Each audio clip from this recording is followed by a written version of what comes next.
right, everybody, we are back. Sorry for the delay.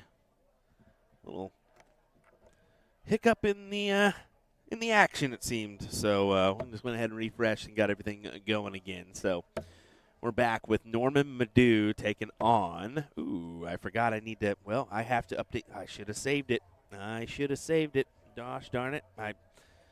Well, give me 1 second. I'm gonna have to enter in our scoreboards one more time. So maybe a preemptive start from Will. My apologies.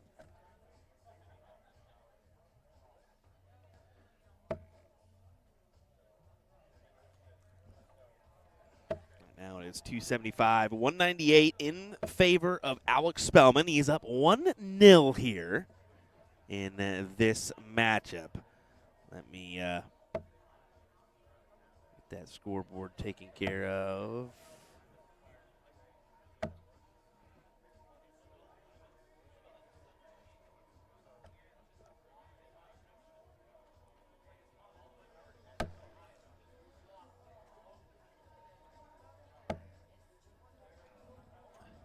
There we go. Took me a little doing, but we got her going. Alex going to be looking to close the 17s here. He does so first start. Now he just walks it on over to the 15s and so on and so forth. This should be clear for his leg. Unless Norman throws in a good 7 or 9 here to make it interesting. I feel like his back's going to be up against the wall.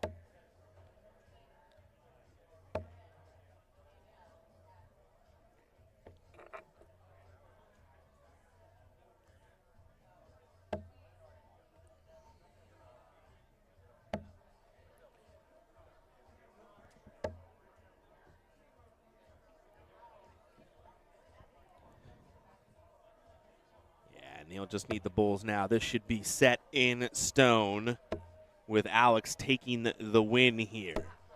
I want to take a look at our brackets now because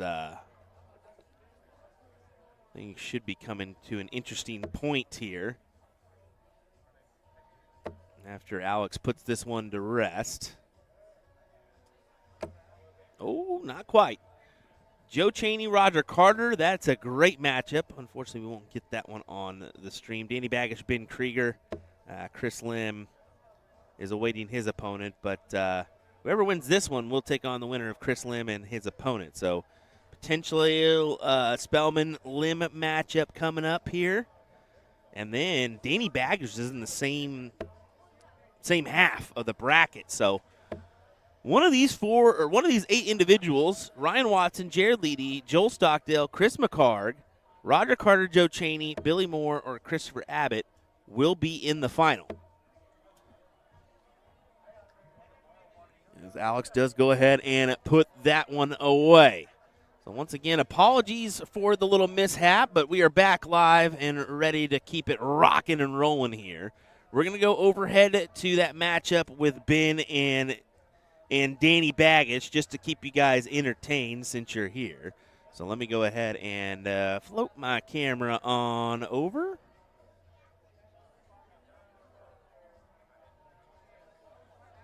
And we should be able to see the scoreboard as well. And you can actually see the curtain where I'm sitting. I'm sitting right next to these guys, so I'll have to be fairly quiet to let these guys go ahead and play through. But that's a pretty good view of the matchup. We'll zoom in just a little bit more to give you a good look at the scoreboard as well. How about that? There you go. That's a great view. All right, we'll keep it right here. I'll throw some tunes on, and we'll be back in a moment with another great matchup on our streaming board.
That is a 5.0 game from Danny Baggage. You're not seeing that wrong there, folks.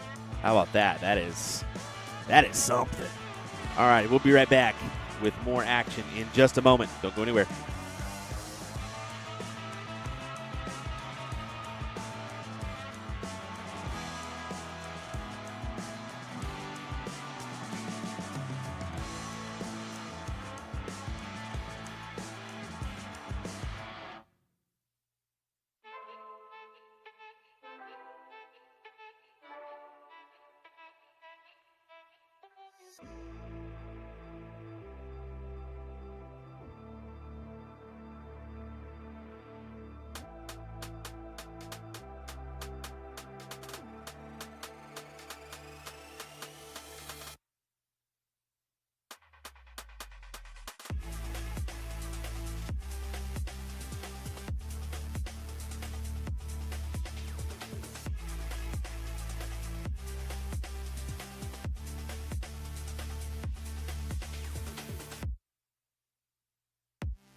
Darts fans, you are in the right place. I am Johnny Clayton and you are watching USA Darts.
Nah, I ain't looking for handouts. I'm looking to stand out. Got the vision coming, watch how it pans out.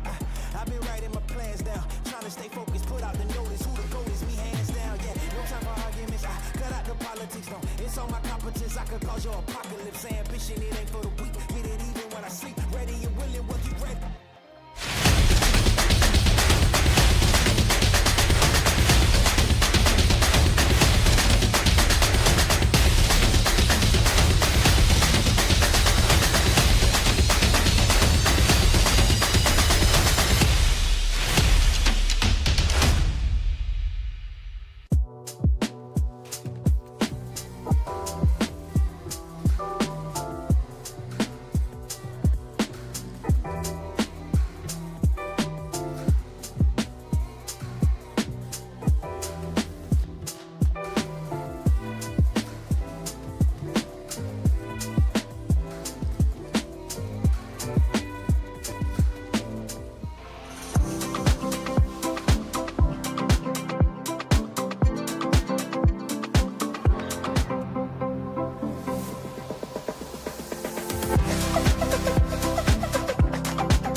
Waiting.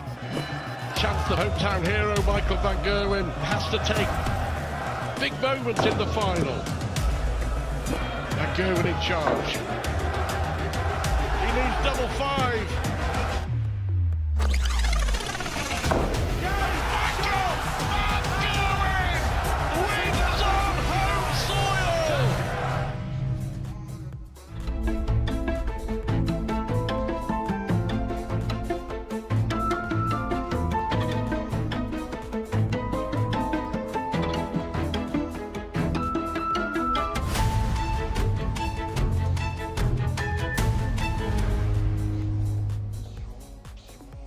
Let me tell you about A to Z Darts. We're a specialty dart store with over 10,000 different products. We create in-depth videos and blogs to help improve your game and showcase our products. We give helpful advice on how to practice darts, the fundamentals of form and mechanics, and how to make better decisions when purchasing your darting equipment. Whether you're brand new or a seasoned player, we try to provide fun and informative content. I'm Jen, the creative director for A to Z Darts. I've been playing for over 10 years and I've traveled the world competing in and promoting the sport. This is Will. He runs our live streaming company, USA Darts, and travels the globe as well to broadcast major darting events and interview PDC players alike. You'll find over 2,000 different sets of darts on our website. Guessing right now you're pretty interested in our resources? Learn about form, throwing mechanics, practice routines, scoring and grouping, checkout methods, cricket strategy, and much more. Visit a-zdarts.com to take advantage of our blog or follow us on social media at AZDarts today.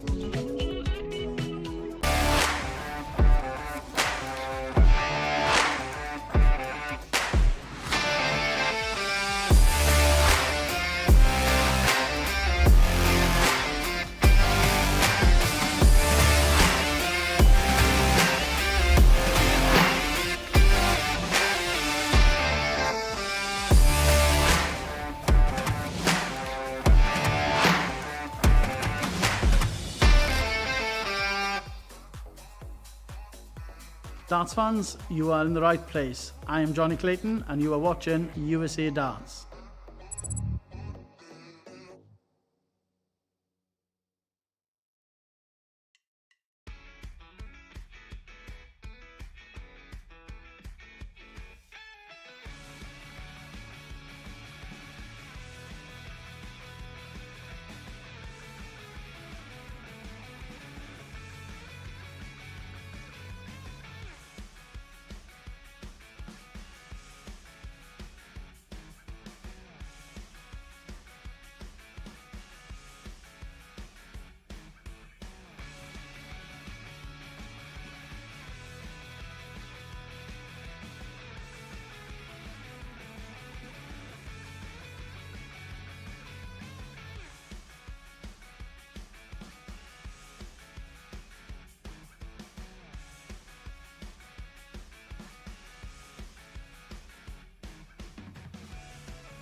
back with another matchup. Let's get underway. This one's Joel Austin taking on Chris Lim. And a critical point in our bracket because this is the last 16. If Chris can advance, he'll take on Alex Spellman in the next round. Oh, and then there's Mr. Danny Baggish right above them. So a potential interesting 3 rounds coming our way. And I guarantee you, we'll probably see those matchups right here on the stream. William Stewart of USA Darts, thanks for joining us. We appreciate it. This is your 36th annual Shoot for the Moon in Decatur, Alabama. Highly recommend you attending this event if you have not. DoubleTree always treats us right here. Love the Riverfront Hotel. Just something about it. Big 7 mark for Chris. As he's going to be looking to roll through this one pretty quickly, knowing that he's got Alex in the next round.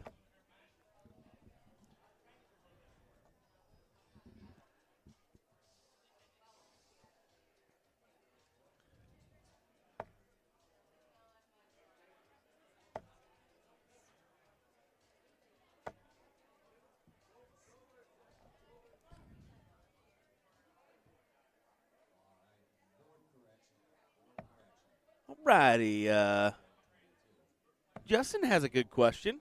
Danny, let's see if you can answer this one. I'll turn on your mic so we can hear you. You know how we have donkeys that aren't quite horses? Are koala bears the donkeys of the bears? Why the heck did I put this mic on? What are we doing? That's a great question, my guy. Man, bye. I'm gonna agree. I'm gonna agree. The koalas are what donkeys are to horses. Come on now. Would the same be for a panda, or is that just straight up bear? I guess it's just a straight up bear, isn't it? Anyway, let's get back to the magic here. Joel Austin needs to find some success.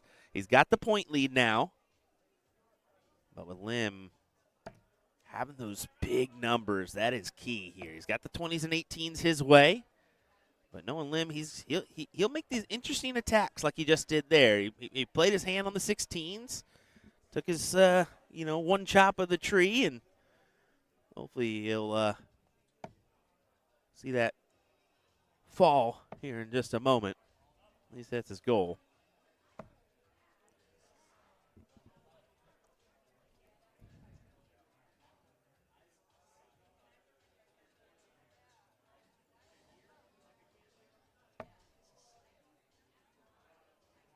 See some interesting moves for Lim, but it'll pay off for him. As long as he gets rid of that 16, that's what he cares about the most.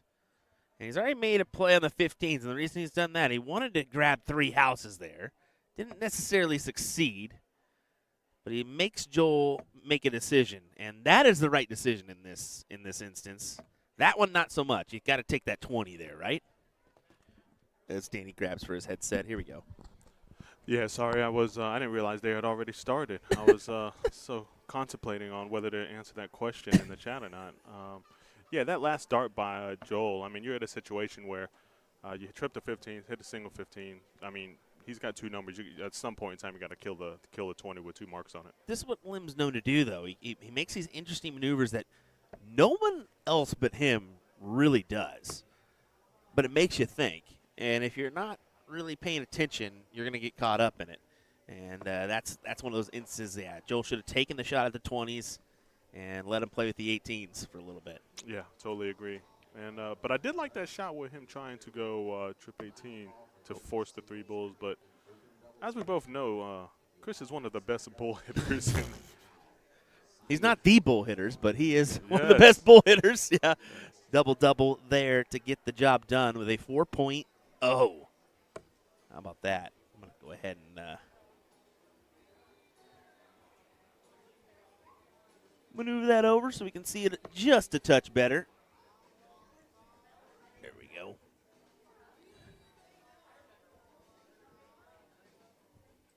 Are you familiar with Joel? I am not. First time seeing him.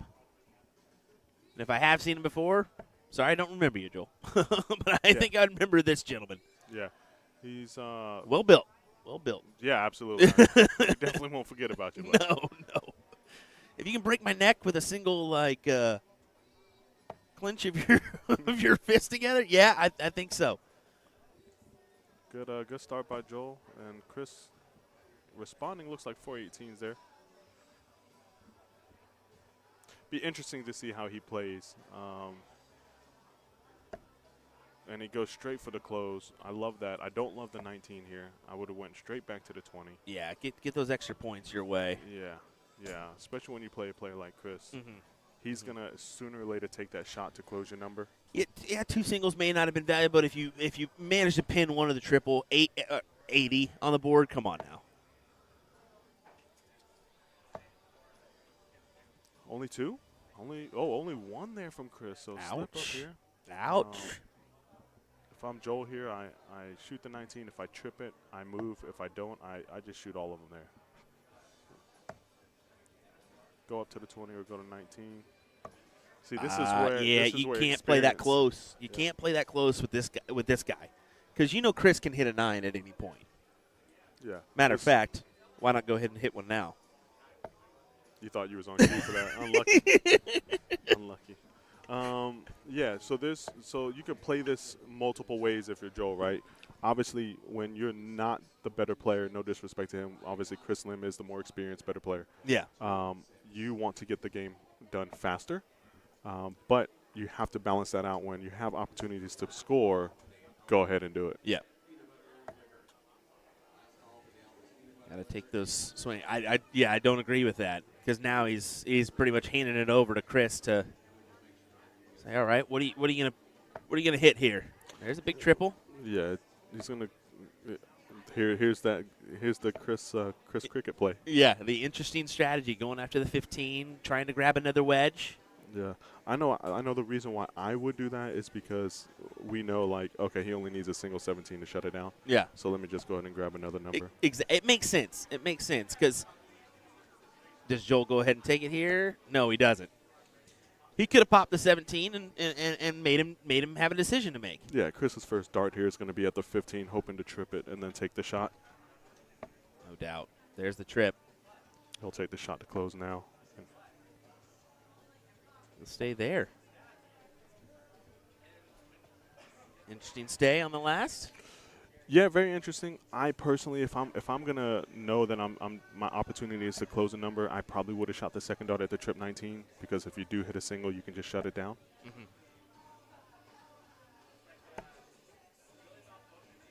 There's 80. That's a good pin there. 58-point advantage for Joel. He's gonna go right back down to the 17. 4 17s. Gives him 150. If I'm Joel here, no matter what, I'm shutting down the 17.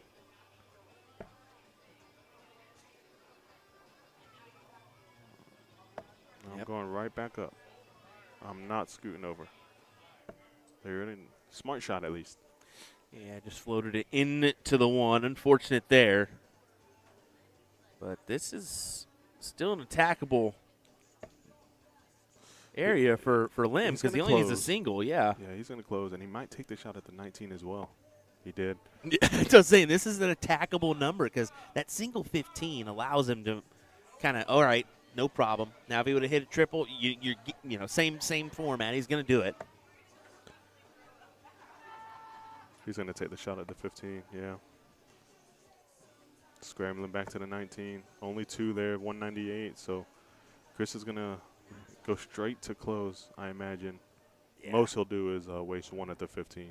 Whether it's a single or a triple, he's going to move. It'll be second dart. Yeah, second dart at it. Absolutely. And there you go. Big triple to regain the advantage. He's been creeping and crawling this whole match. Now finally grabs a 3.6 average here in this one.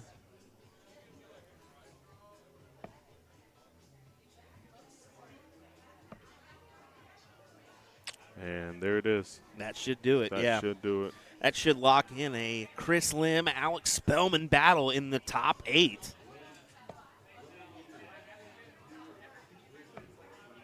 I've seen crazier things happen. Apparently, Owen Binks got called Jar Jar today. Owen Jar Jar Binks. Jar Jar. Good for him, by the way. Yeah. Congrats to him for getting the call up. Well deserved. The only problem they're losing him as a spotter for a little while. he's a dang good spotter. Yes, he is.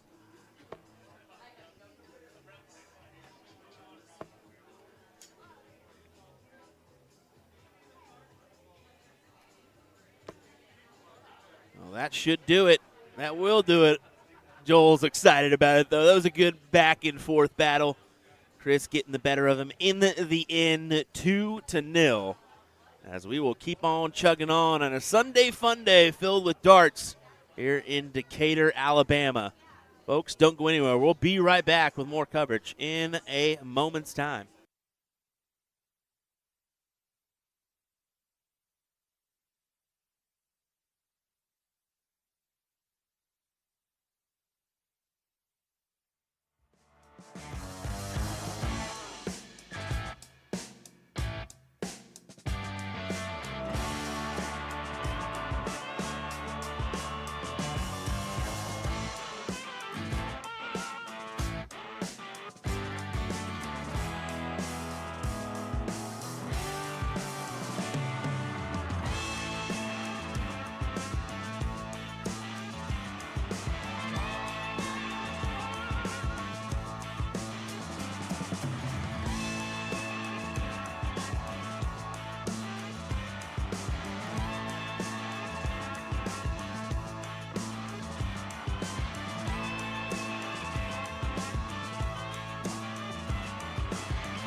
Chris Lim takes on Alex Spellman in the top 8 of our singles cricket bracket at Shoot for the Moon in Decatur, Alabama.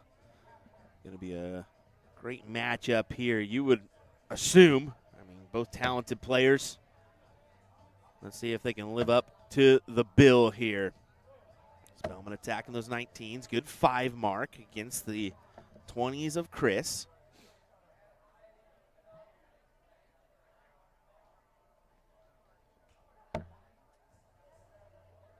This is certainly a tough half.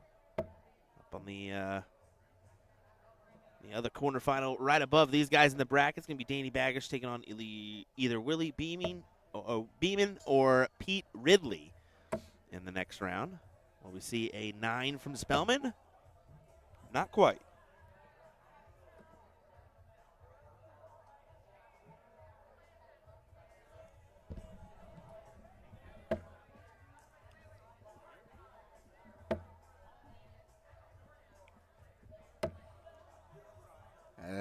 great shot from Lim.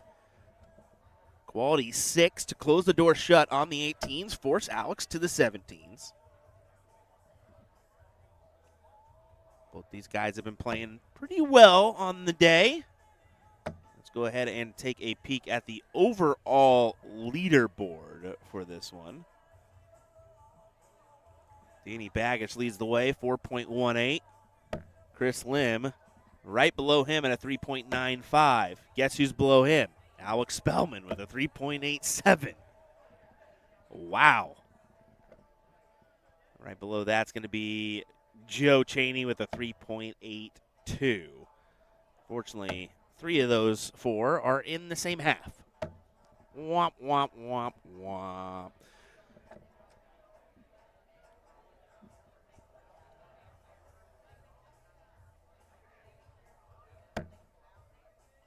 Both at a 4.5 currently, but the advantage lays in the hand of Mr. Chris Lim. Getting the start and having the 20s is a big factor here. I always say you're going to have to average at least a half to a full mark higher on the MPR in order to get the W against that start.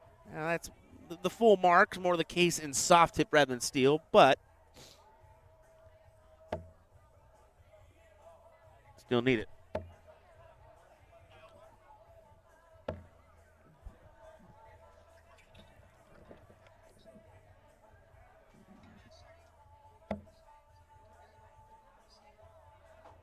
Alex trying his hand at the 15s, needs the triple. There it is. It's going to be a 10-point advantage for Spellman.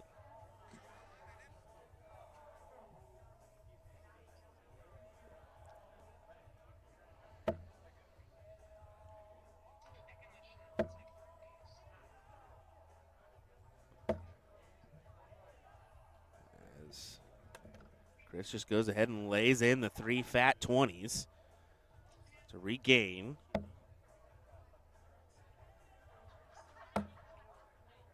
Alex really needed a triple there. Really couldn't afford just 3 singles in that situation. Really needed to make a play on the 20s. Was unable to do so. You figure this will lean the way of Mr. Lim here. As he just converts on the close.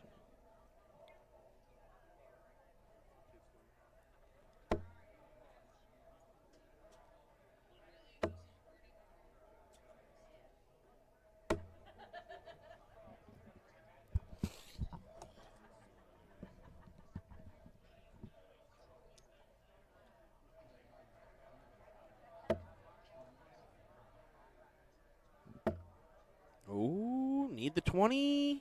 Need a triple to be a fact, and he can't nail it. Oh, my goodness. 3 fat 20s is all that's needed for Spellman to get the win. And he does that. How? Oh, my. What just, I mean, how? These guys don't miss like that. And I hammer the 20s, all of them. Get another triple. Big 7 for Chris as he escapes from an unfortunate situation, but more unfortunate for Alex, let's be real. I'm going to have to watch how loud I am now because the room's starting to vacate a little bit. They're not too far away, so hopefully Alex didn't hear me there.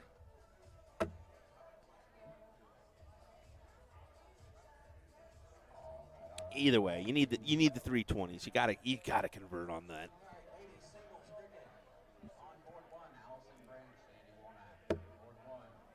That's a great bowl.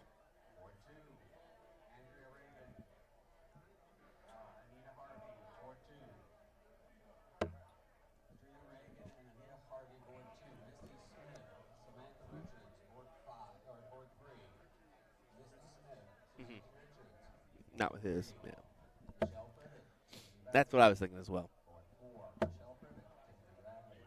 Danny was saying there's no way he heard you there. Maybe with Chris's, not with yours. Thanks for the reassurance, Danny.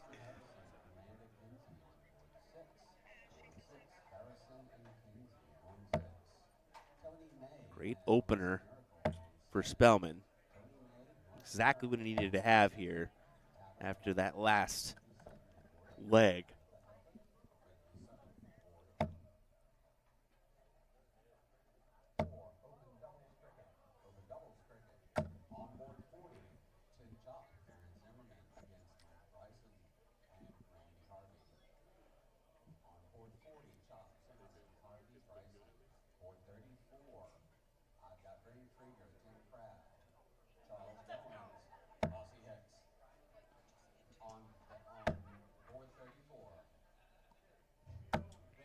Only 3 singles for Lim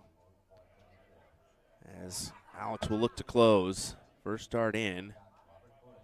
Over to the 15s. That's gold. How about the 16s as well? There's a big 9 for Alex Spellman as he will grab this leg, no doubt in my mind. Going to have to be a 9 on the 18s. If Chris can hope to save a little bit of faith, but still a little bit too much to ask for, if we're honest.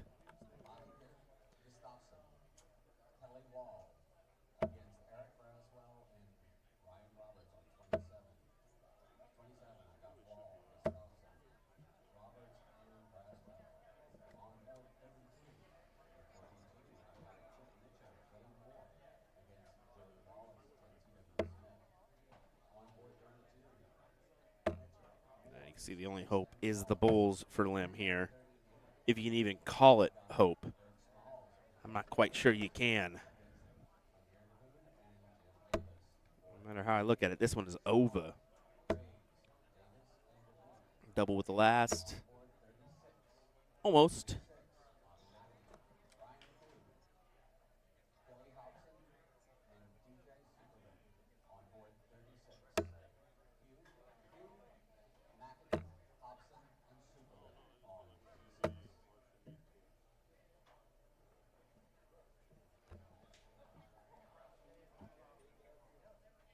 Bull to close. On to the 20. Need to hit it. He'll settle for the 16. Okay. Whatever gets the job done. We are tied at 1-1. 3-7 for Chris. 4-1 for Alex. It was a hefty leg from Mr. Spellman. Let's get an update on our field here. Ryan Watson and Joe Cheney have booked their places into the semifinal. Danny Baggish will take on Willie Beeman on board 29 next. So we'll jump on over to there for that matchup. And we're probably, I'm going to guess, we're going to go that one into a Spellman or Chris Lim versus a potential Baggish matchup if he gets the job done. If.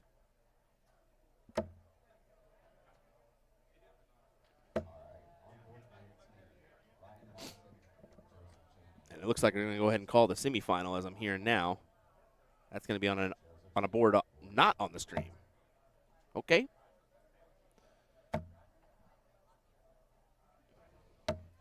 What, you think they're going to miss out on a potential you versus Lim or Spellman? Get out of here. You know they're going to put you up there. Danny's like, why would they do that? Well, dummy, I wonder why. That's too funny.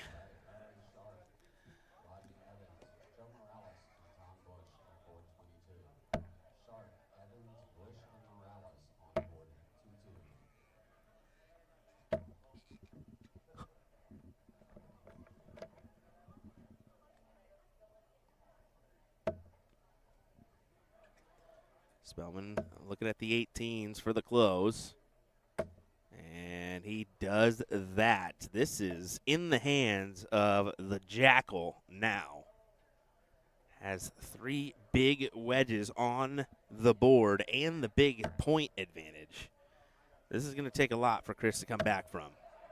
This is going to take a lot, and like a 9 would do it. There you go. Big 9. That's a start.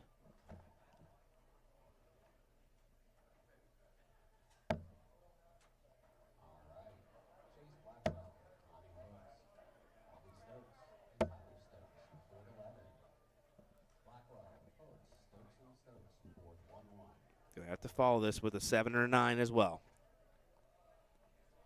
16s or 15s.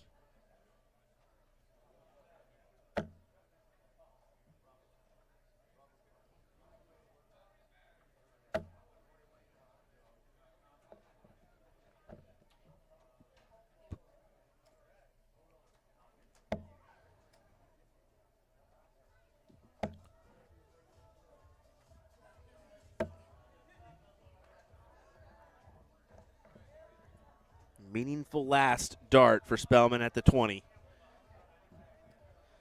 Could be huge. Don't mind this play from Chris, and it may be confusing because of his current point situation, but we'll see if it pays off or not. Spellman can close. He can attack these wedges. You look just to close the 16s. That's exactly what he does. So 2 triples would be 90 points. Triple on a single would put him out in front. But I don't see him moving. Because of the 2019-18 against him, he has to stay here. I mean, I guess he... Okay, what do I know? This just... Well, it did allow for Spellman to potentially go single, single, single and close the door. But with that big miss on dart number 1, not able to.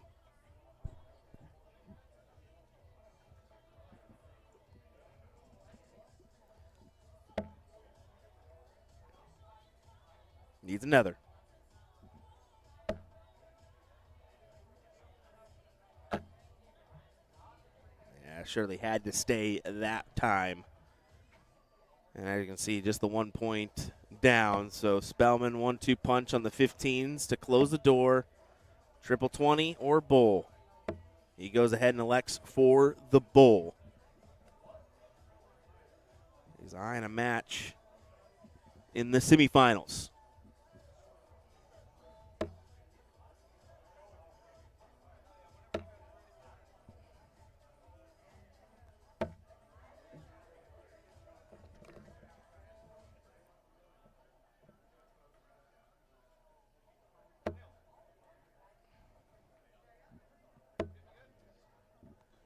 There's one bull, needs one more. And I believe that is it. Yeah, good stuff. Alex Spellman will advance into the semifinals with a win over Chris Lim. Will it be Willie Beeman or Danny Baggish that awaits them? We're going to find out right here, right now, as we transfer on over to this matchup. It'll be just a moment before they get underway, so we'll take a second. Maybe. Maybe not.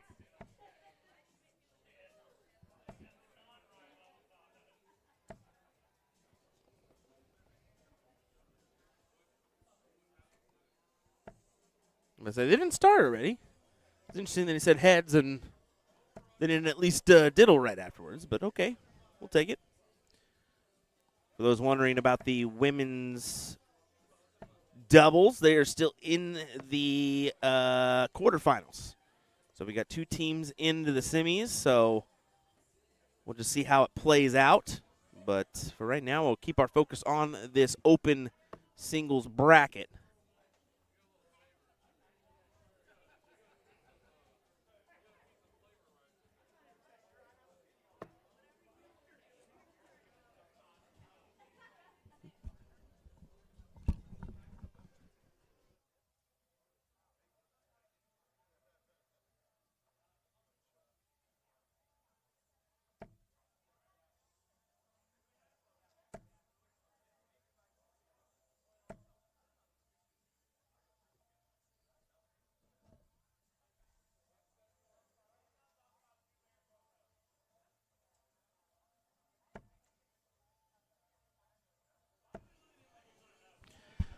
Alrighty, Danny only starts off with 3 singles, and look at Willie attack the 20s there to try and close. With this, Chris Lim jumping on the mic for a minute. Yep. I just quit darts, and I'm now a commentator. Well, you're kind of used to the commentary just a little bit, but more what, the introduction side? Yeah. We'll push this a little Oh, bit closer. damn, that's in my mouth. Yeah, it's Oh, supposed pause. to be. Pause. Watch what you say. Come Yeah. on now. Damn it. Nobody clip that, please. Oh, we're clipping it. We're clipping it. Yeah, an unfortunate loss there, Yeah. but it happens, right? It's all good, man. Just didn't feel comfortable, and he just hit the big shots when he had to. That's key. That is key. That's what gets the W's. But overall, it's been a pretty successful weekend other than the Q School. Unfortunate for that one, but there's still other opportunities for you. Yeah. But your game is really risen the last, 6 months or so, hasn't it? Yeah. I've been feeling good, man, and just trying to do some things. But congrats to Danny, though. I mean, that was a big win, and I know he's going to do some good things with the tour card, so my money's on him. Money's on Danny. Yeah, I mean, still can kick up a 95, 96 average at any point, and he hasn't even really put forth the effort on practicing. Right. You see he's walking away with this one. Yeah. Danny's looking pretty crispy right now. Looking smooth.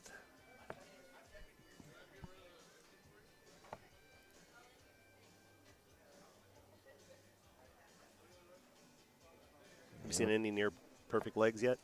Not on this cricket side. No. The only perfect we had was Cheney with the 301, Yeah. which was, I mean, you don't see 301 perfect games hardly ever anymore because they never play, right? It's only warm-up. And the crazy part, it wasn't even just the fact that he hit the perfect. It was that his opponent hit the perfect on. Well, damn near perfect on. It may be the best 301 leg ever. You don't know, right? Because have we ever seen that before?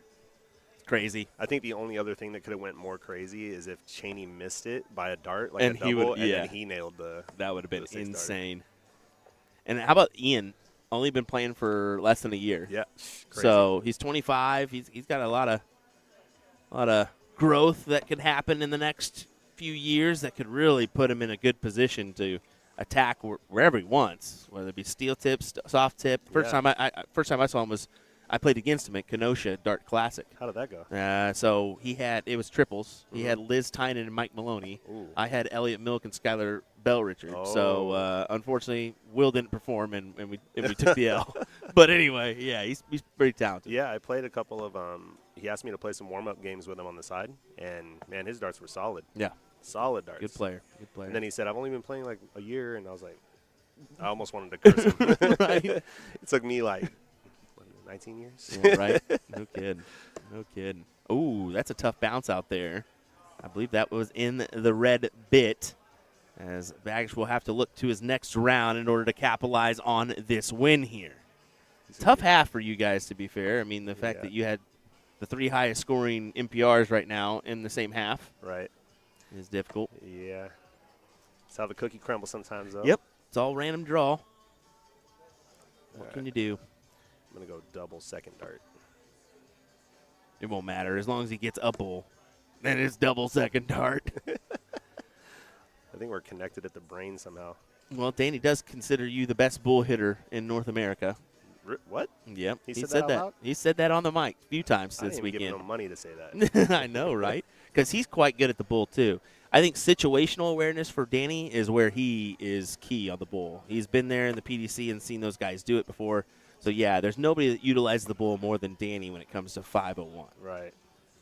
But cricket, man. Yeah. Man. And your crazy tactics at the board, too, drive me freaking nuts. Yeah, I know. I know. I watched some of the old ones back. You're welcome. But listen, like, I just do it, and it's more of a comfortability thing for me. So It makes your opponent think. yeah, And I think that's the main thing, you know. So And you can tell you're doing it to have fun up there. You're entertaining yourself by doing it too. yeah, if I hit, then it looks good, right? Yep. If I miss, I look like a You look a little fool. jackwagon. Well, there you go. Willie starts off with a pretty good round here at the board. Good 5 mark. There you go. Danny had that look of focus in his eye, though. That's when he gets serious like that. You never know what he's going to hit. Yep. It's usually good. We can kick on. It can kick on at any point. All of a sudden, he finds his rhythm, and then he's going to go off on one for at least a leg or two. Right. All right. There's a close there, so Danny's going to have to hit the 18s now. If it was me, I'd go 17s, but what do I know? I'm a 17. I'm a 17 over 18 guy myself. What choices? You're a bottom side of the board guy. You like 1917s. Yeah. And the transition to the 15 screams what you do. That's an 8. That's a 9, That's isn't a it? 9, I think.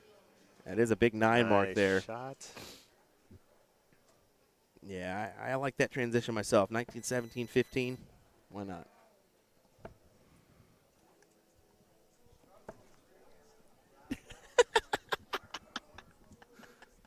That's funny. That is hilarious, honestly. Yeah. You freaked yourself out. You Yeah. didn't even realize what you did. Chris thinks my equipment's going down. No, it's him. It's him the whole It's me. time. It's the metal in my brain. Well, Baggish elected for the 17 look rather than taking a shot at the 20. After he went that big round of 20, that's curious. Yep. But, It's going to pay off for him because, I mean, Willie only grabs 2. Right. Now he's going to for sure close. Yeah, shut the door. Force him to make an option. There you go. Or make a choice, I should say. He has 3 darts to take the lead here, though. Yeah, go 17s. No doubt.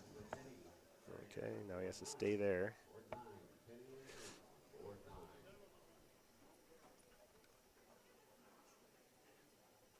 What's the most amount of rounds that you've seen a game go? So we had that happen at Vegas, didn't we? Nick DeShera made a post about it. It was our highest scoring match that we've ever seen in cricket. Shoot, I'm trying to scroll through Facebook right now to find it because it was just so unbelievable. It was Maria Carley. I think Asia Jalbert was in the mix on that one at Vegas. Is that a record, like, length For match? us, I would say so for points here, yeah. It went 43 rounds. Jeez. What was the final? The 1699 to 1690. And it was Tracy Firetag, Liz Tynan, Maria Carley, Asia Jalbert. You know what's more impressive to me is the chalker that stood up there. Did they have a chalker? Yeah, yeah, they did. Could you imagine? Those legs were burning. All right. Danny's looking at 2 bulls here. He's going to go single bull on the last dart. Oh, double. I lied. That'll do it. That'll do it. 2-0, Danny. And that sets up a matchup with Alex Spellman. Another impressive leg for Danny at 4.2. Or, sorry, 4.8, 4.2 for the match. So he's had a few 5-0s already on the day. Yeah. So this should be. He's got to be the highest average of the day. Yeah, he is. He's 1. You were 2. Spellman was 3. Oh, okay. So now that's flip flop because someone sucked the last one. But Yeah. anyway. Wait, Oh, sorry. Who was that? Alrighty, folks. Next matchup coming our way is Danny's going to walk in here to be. Oh, look at that match. All right. Oh, he's right here. Oh, All right. wait, never mind. Later. Bye. We'll be back in just a moment, guys. Don't go anywhere. William Stewart here of USA Darts. Look at that photo opportunity. The shake of the hand and the big old smile. We'll be right back in a moment, guys.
Danny Baggish versus Alex Spellman.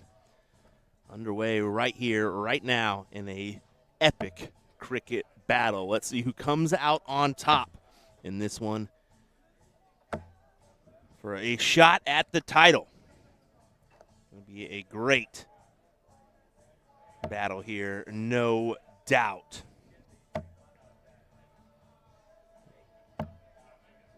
Just looking at brackets right now. It's been a pretty impressive run for Danny. Pretty good one for Alex as well. Of course, on the other half, in the other semifinals, going to be Ryan Watson and Joe Cheney, currently dueling on board 14. That is a 1-0 advantage currently to Joe in that matchup. But I fully anticipate this one being a 4+ affair. Maybe we'll get lucky and see a 5. These guys are definitely going to be back and forth on the heavy scoring.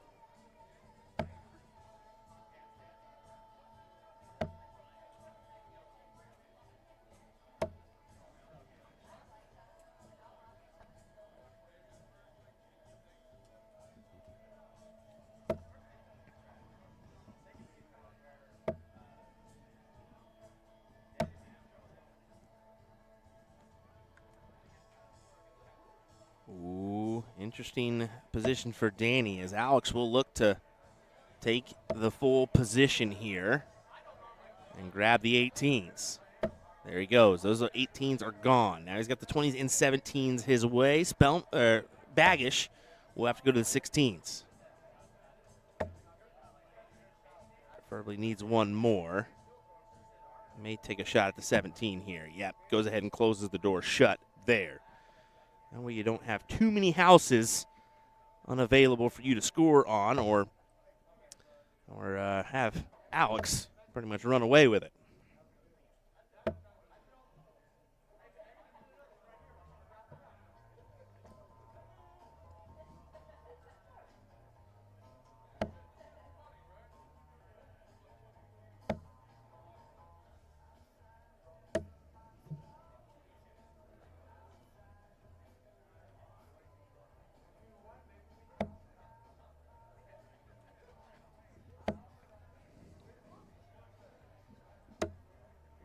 That was a great play from Spellman.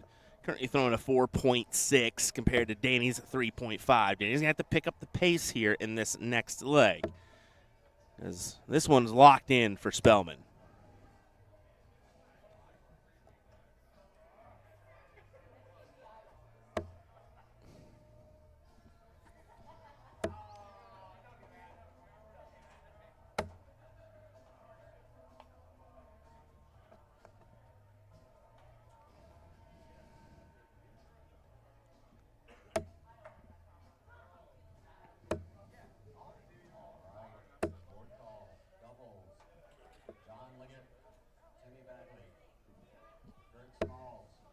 There's the one to grab the leg.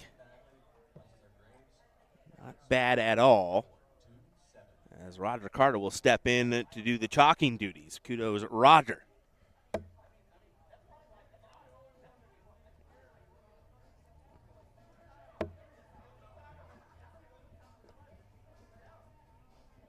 That's tough for Baggish, knowing that Alex gets to start here in this leg as well. Let's see what kind of start he gets.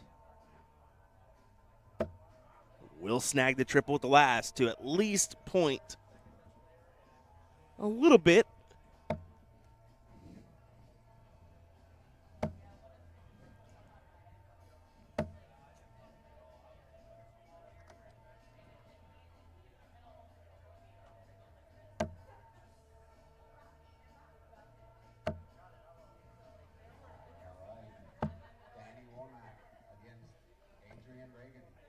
Just a standard close. Danny's got to have a 7 mark here. That's a good marker dart. And he'll utilize it for the 7. Good shots.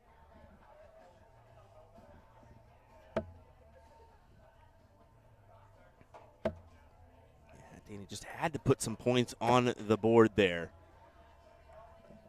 And now he can potentially make a move with a triple, so let's see if he is able to do that or not. He's going to make it even without the triple. And he comes up short. Single 18, 2 single 20s. Keeps the advantage in Spellman's favor. 10 points to be a matter of fact, and now much more than that.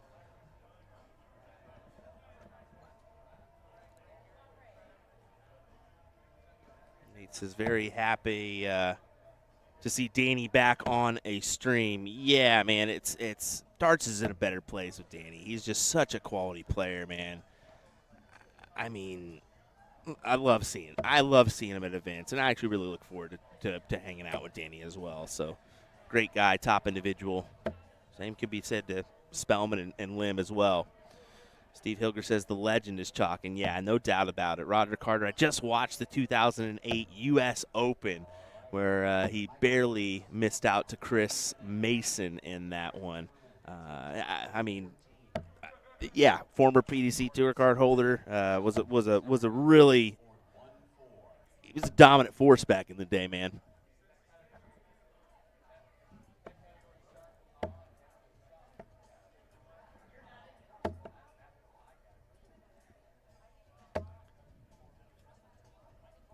Looks like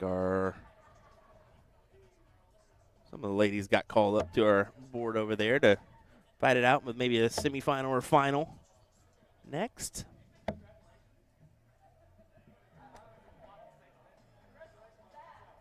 "2008, you're in grade school." I was actually a junior in high school. How about that?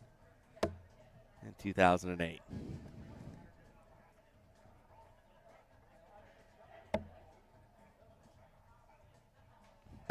Living my best life. Well, a little bit too late for Danny Baggish. It was a great run. It's going to come to a close here in this one as Spellman just needs a single bowl to grab the win, and it's going to be a 4 plus. No, it's going to be a 3-9 at the end of the day. No, maybe not. It bounced back up. All right, 4-1 for the match from Alex Spellman, and I know that I think Mr. Danny will be a little upset at that one, putting forth that effort, as you can see him shake his head and walk away. But anyway, we'll be right back with more entertainment here in just a moment with looks like some ladies action, or maybe our final of this bracket coming up next.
It's your finals of the singles cricket bracket here at Shoot for the Moon. Ryan Watson takes on Alex Spellman here in this matchup. Should be a good one between these two. William Stewart here on the call. Thanks for joining us. Ryan Watson just came through a tough Joe Chaney, who was number 4 on the overall averages for the day going into that matchup. Alex Spellman, on the other hand, came through 2 tough competitors his last few rounds. One, in the semifinal being Danny Baggish, and in the quarterfinal, Mr. Chris Lim. So 2 definitely difficult matchups. I wonder where Ryan Watson was on the ranking board. He was in at number 6 at a 3.74. And for Alex, he's number 3 at a 3.91. So fairly close in averages for these 2 gentlemen. We'll see what happens here. And averages, they can fluctuate at any point, right? That's why it's an overall average for the day and not for just that match. So hopefully we see a 4+ from both parties. Let's find out together. Watson, as you saw, got the start. Now making a play on the 19s here before going over the 18s. I would have liked more 20s there with that last start myself, just because you never know what can happen, right?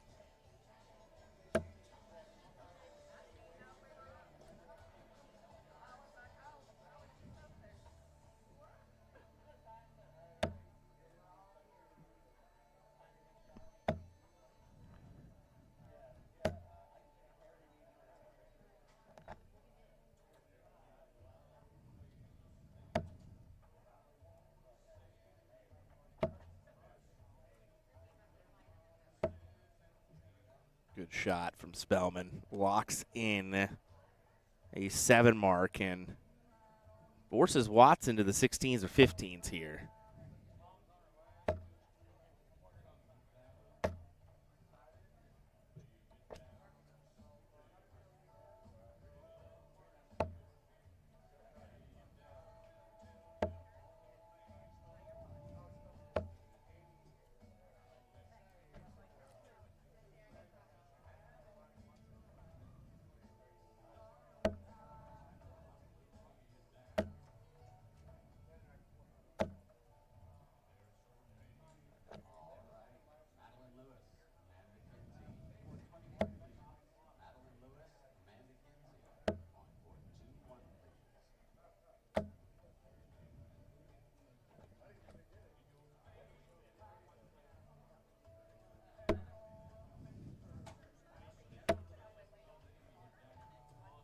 A little shake of the head from Watson as Spellman will have the Bulls for the leg, and it's an impressive leg at that. 4.6 going into this bowl, and that'll do it. I would say something has clicked here for Alex. 4.4 as we'll decide who gets to go first after this diddle for leg number 2.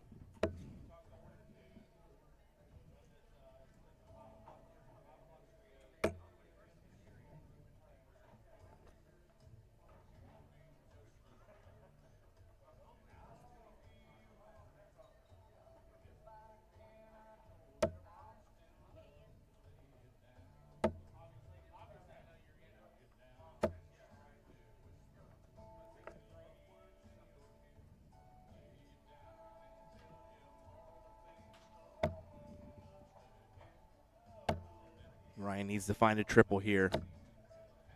And it's just on the high side. It cannot collect. And Spellman will look to close that wedge. Not able to do so. Back up top. Great triple 20.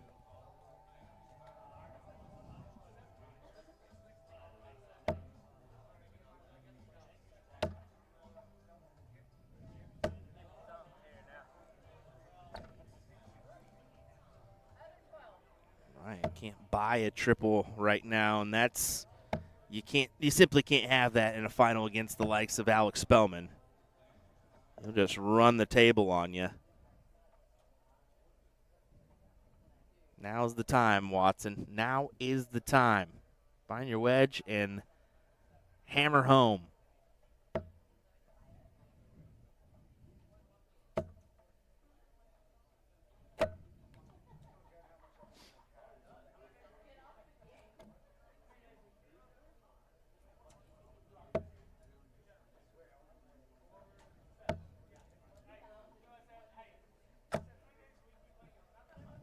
Solid stuff there.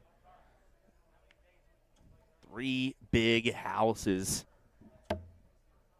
in Alex's favor. It's going to be awfully difficult for Watson to come back from this. I don't know if he's got enough in the tank.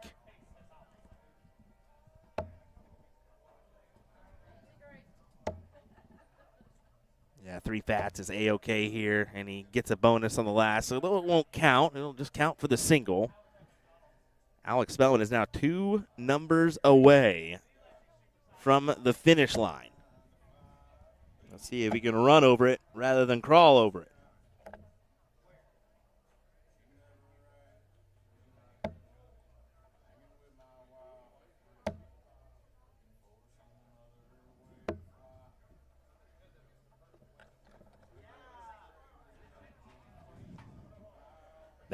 That's going to lock it in. That's unfortunate for Ryan, but what a play from Spellman. These last 3 matches we have seen from him. Absolutely dominating fashion to win the singles cricket bracket here at Shoot for the Moon. Your champion, Alex Spellman. Fantastic job from him in this bracket, no doubt. And kudos to Ryan Watson. Had a good run as well, coming out on top of Joe Cheney in an impressive form in that last matchup, the semifinal. but just falling short here in this one. All righty, we're going to head on over to board number 1. And this is where our semifinals is underway of our ladies bracket. This is our ladies doubles cricket. We have not seen any matchups from our ladies bracket yet, but it's a pivotal time now.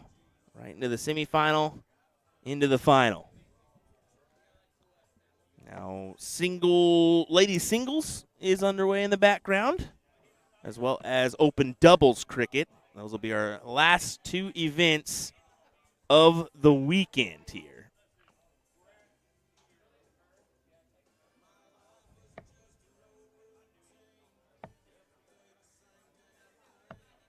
This is Sandy Haas, Laura Dench, Jamie Quick, and Cynthia Drog.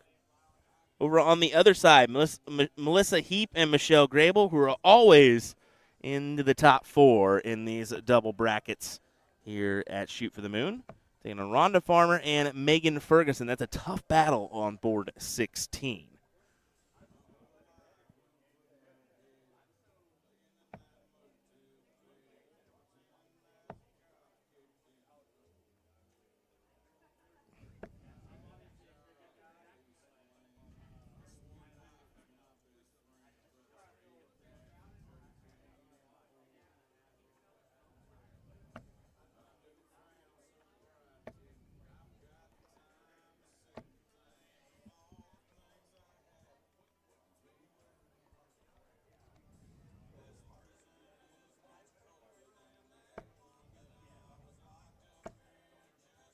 Of course, our women's singles bracket is underway, but there's some matches that are on hold due to our doubles action. But looks like we'll start in the top 32 there. Dropping a few individuals since yesterday. Looks like we got 31 competitors to be exact.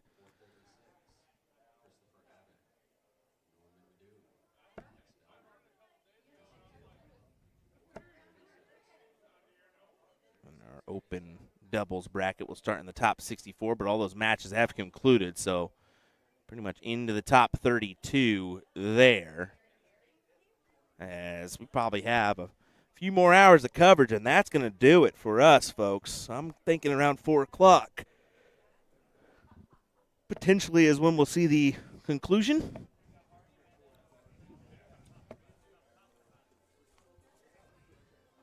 Maybe that's a little premature. Last year, 4 p.m. for the ladies singles, 4:45 for men's doubles. So, yeah, maybe 5 o'clock.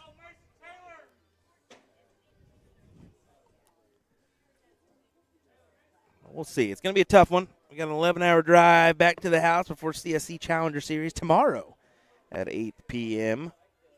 Central Time. So we'll see how far we can get down the road before we need to take a break and a nap and get back to it.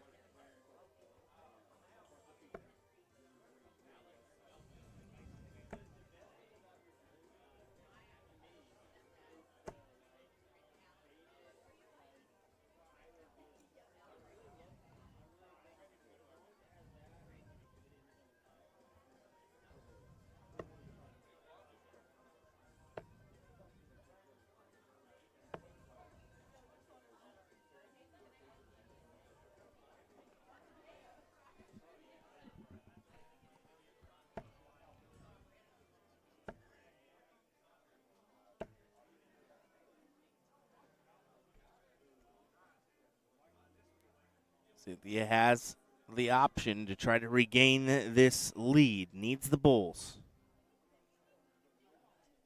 This is always the toughest one, is the Bulls to finish the leg.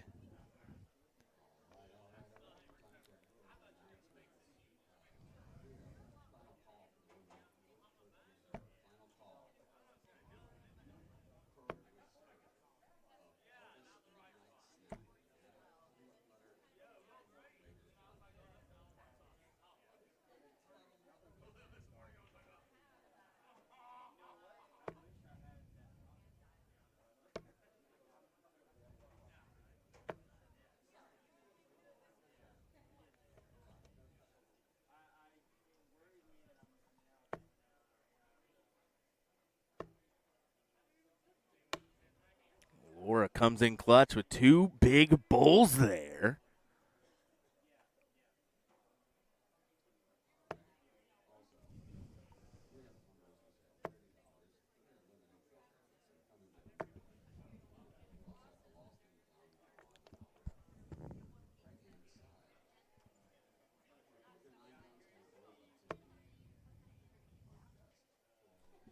That'll do. That's the leg win for Sandy Haas and Laura Dench as they try to lock in a second final on the weekend.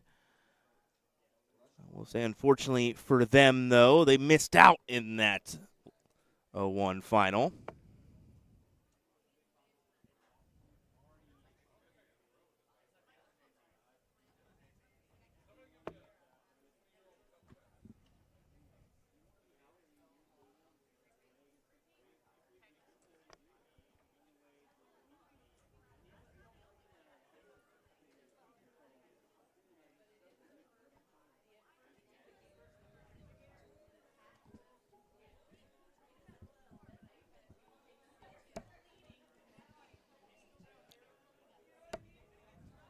Cindy gets the start, but is unable to do anything with it. Uh-oh.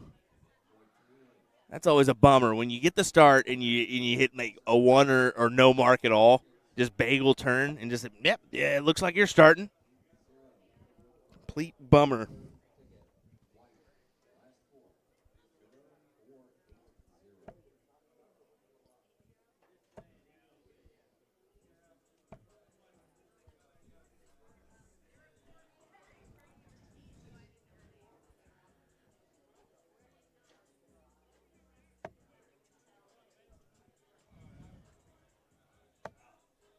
I think you commit to the 20 here. Or the last. Commit to the 20 here with the last.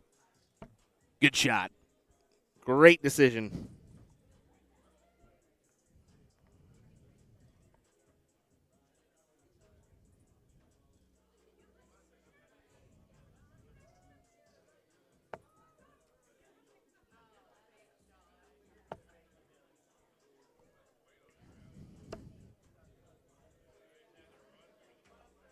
Oh, 1 second, folks.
Apologies, ladies and gentlemen.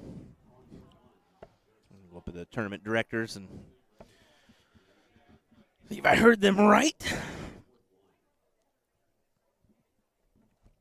Let's here. Where are you tuning in from on today? For today's broadcast. I always like doing that one. And what's the next event that you're going to attend in the darting world? Let's hear that as well. That's something I don't ask, but I should. I want to know where you guys are headed next.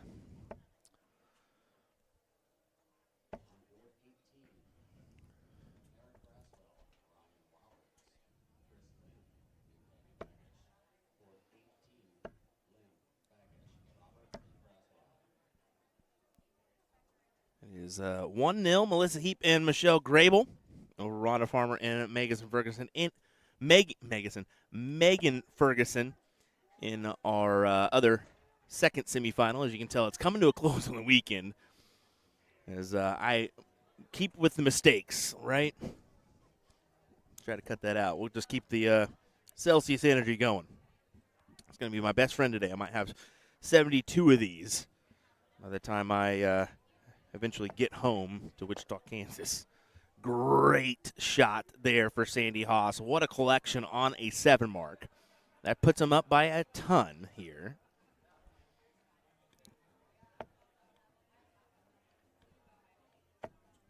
Mario says, trying to go to play bull shooter in Chicago. Hopefully I can make it. I will definitely be there, so hopefully you can make it. That would be it's going to be a good one this year. I know they've made some changes, whether you like it or not. Give it a try, especially the level play. I think that I'm an upper tier player. So honestly, when I look at it, I'm like, okay, everybody's getting a shot here. It makes sense. Now I'm going to stay in level 1, and even if I drop to level 2, I'm going to force. Oh, what a 9 mark! Come on, there you go. Kudos there to Jamie Quick. Now I'll play level 1, and even if I drop to level 2, I'm going to push and I'm going to say, hey, put me in level 1 because I want that competition, right? But that's just me. Ooh, Shoot the Rapids next weekend. That's always a fun event. I wish I was there. I enjoyed streaming that event, to be fair. Should be a good one. I'll tune in on Monster to watch the action. Monster Live. Nice little plug to them. The OG of streaming, Mr. Kevin Malenfant, will be in attendance, I'm pretty sure, to control the cameras there.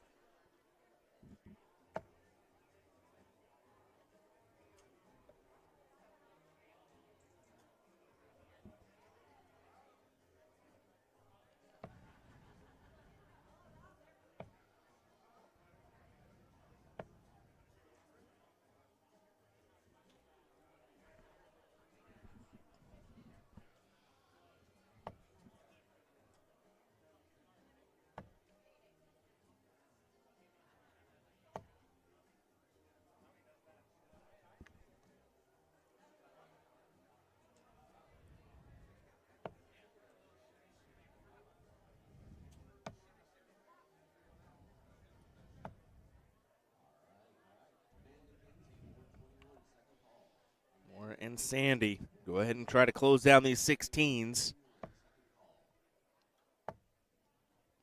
She took a shot, was unable to do it, so just stays on the 19s for more points. 42-point advantage.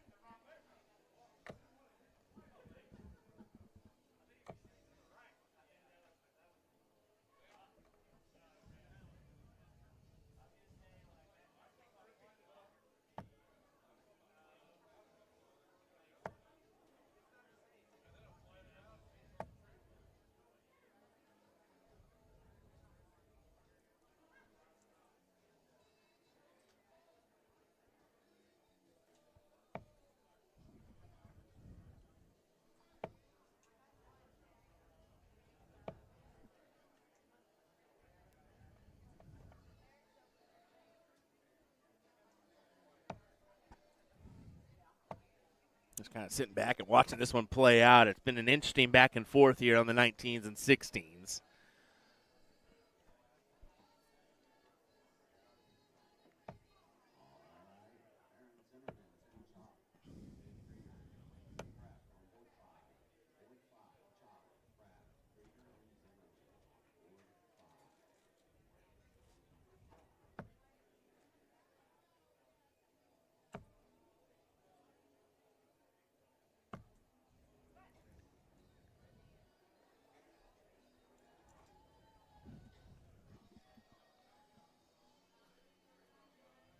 Still have not fully escaped the 16s yet for Sandy and Laura.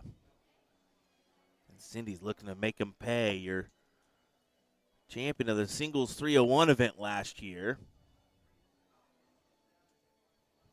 Trying to grab those 16s. Good 4.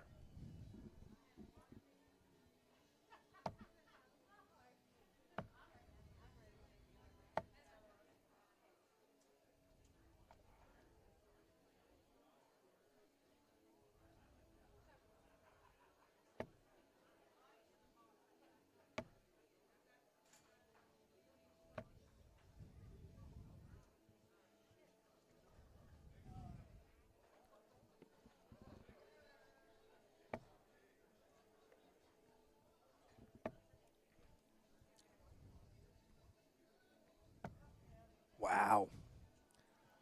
It's been a great display from both. I mean, it's been a tussle here. Oh, my goodness. Greed, I've already commented on this when you said this earlier. It'll be posted this week, most likely. When I'm at these events, I normally don't have time to do anything besides stream. You guys are lucky I got that perfection clip out from Cheney. So just chill. It'll be out this week on USA Darts. And a long drive ahead. And you forget, I am the editor as well. And sometimes this is a full one-man band shoot here for USA Darts. We have numerous behind the scenes.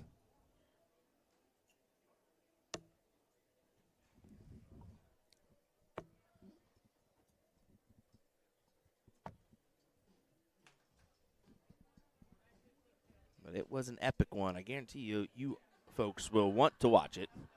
Keep your eyes out for it.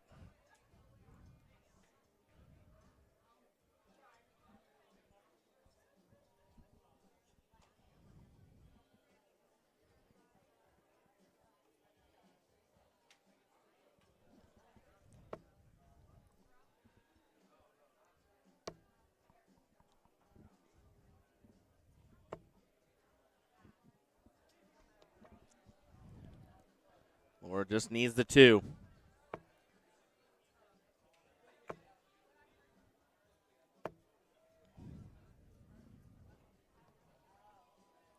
Keep an eye on that other match. Still, it does look like Melissa and Michelle got it done. So they're going to be into the finals. They're always a dynamic duo, but it always seems like the top 4 is where they fall out. Not this time. They're going to be fighting for a title versus, it's most likely going to be Sandy and Laura here.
There you go. Sandy and Laura get it done and will advance into the next round.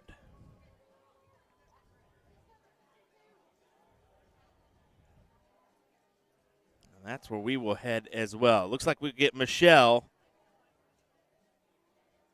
and Melissa taking on these two next on our coverage of the Shoot for the Moon Dart Tournament here in Decatur, Alabama. We'll be right back.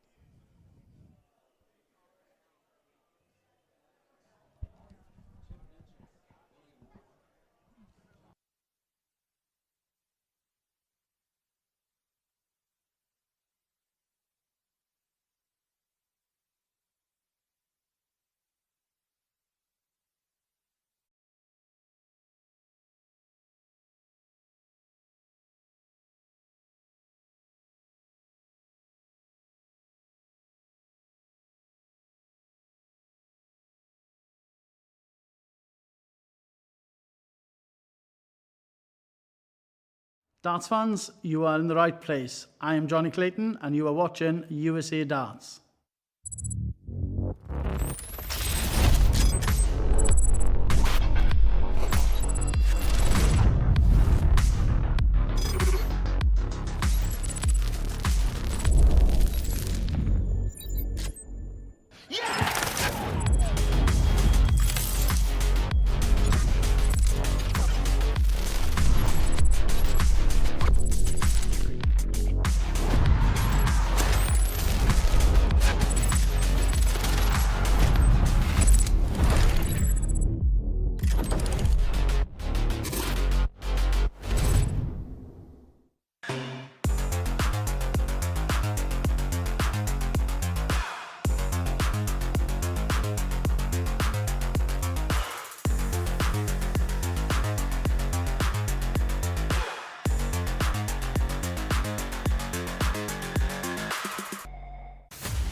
Now I ain't looking for handouts, I'm looking to stand out. Got the vision coming, watch how it pans out.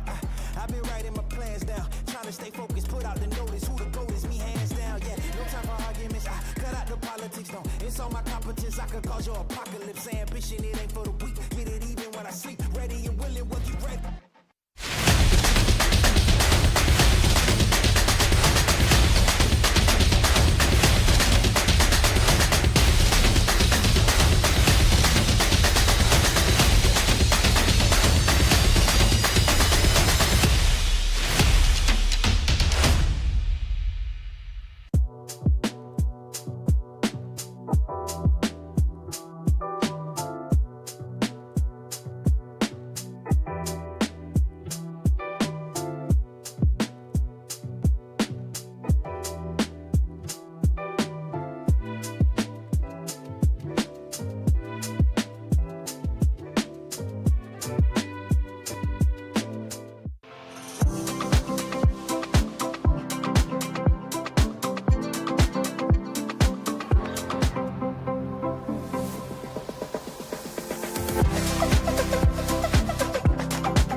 Waiting.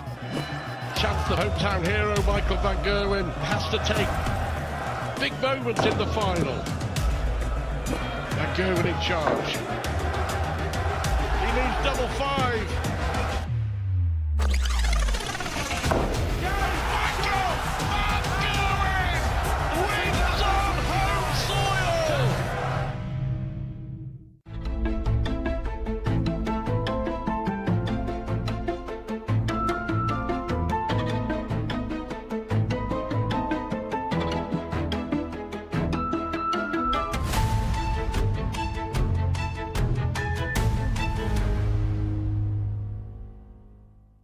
Let me tell you about A to Z Darts. We're a specialty dart store With over 10,000 different products, we create in-depth videos and blogs to help improve your game and showcase our products. We give helpful advice on how to practice darts, the fundamentals of form and mechanics, and how to make better decisions when purchasing your darting equipment. Whether you're brand new or a seasoned player, we try to provide fun and informative content. I'm Jen, the creative director for A to Z Darts. I've been playing for over 10 years, and I've traveled the world competing in and promoting the sport. This is Will. He runs our live streaming company, USA Darts, and travels the globe as well to broadcast major darting events and interview PDC players alike. You'll find over 2,000 different sets of darts on our website. Guessing right now you're pretty interested in our resources? Learn about form, throwing mechanics, practice routines, scoring and grouping, checkout methods, cricket strategy, and much more. Visit a-zdarts.com to take advantage of our blog or follow us on social media at AZDarts today.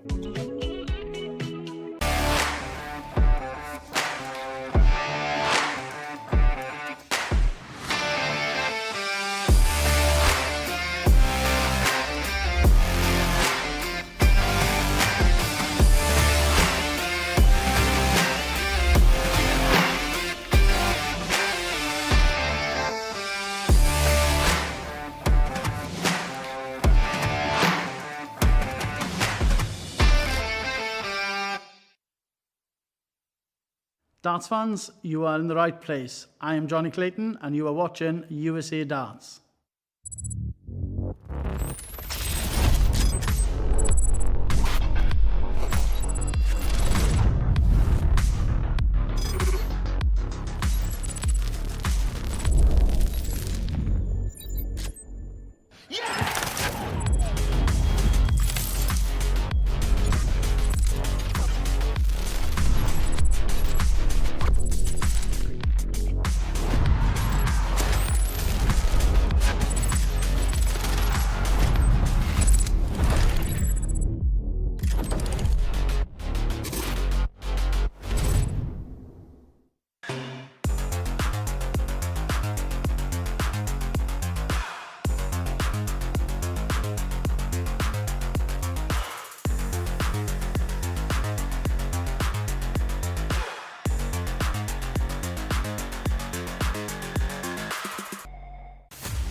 Now I ain't looking for handouts, I'm looking to stand out. Got the vision coming, watch how it pans out. I've been writing my plans down, trying to stay focused, put out the notice. Who the GOAT is, me hands down. Yeah, no time for arguments.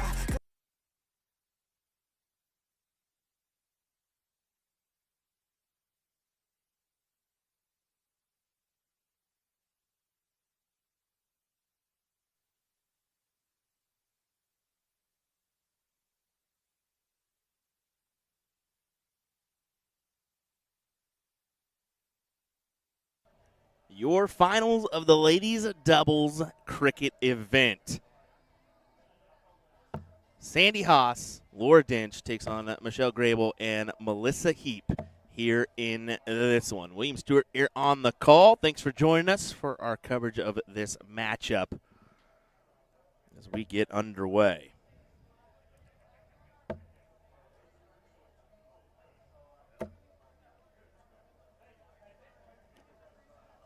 Should be an entertaining one. Tense back and forth. Melissa and Michelle are looking for a little redemption. They always seem to end up in the top four here rather than a final or a win. So they'll be looking to get the win here if they can. Of course, Sandy and Laura, same can be said to them. They missed out last year, or on the last doubles event, doubles 01.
We're trying to keep the point margin in her favor. 160 plays 133 in the early stages of this one.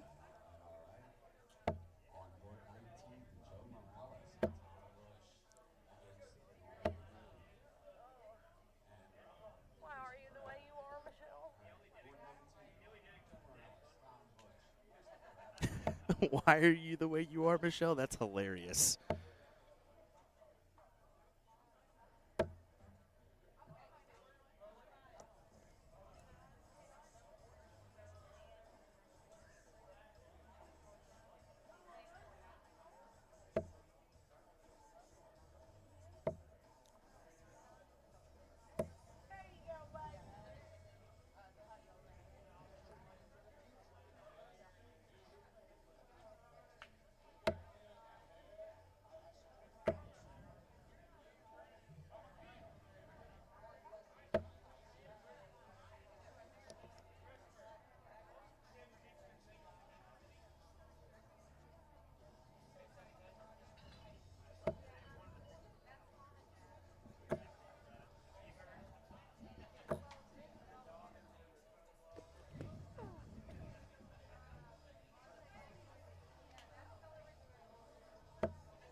I told you, this is going to be a tight back and forth.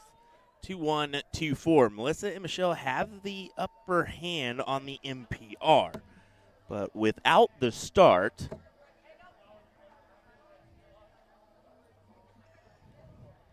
you need to average, I said, a half a mark to a full mark ahead.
That double is what it looks like there to take the 20s away. Didn't quite grab it, though. Laura with a good play on the 18s to close those. Onward to the 17s for Michelle.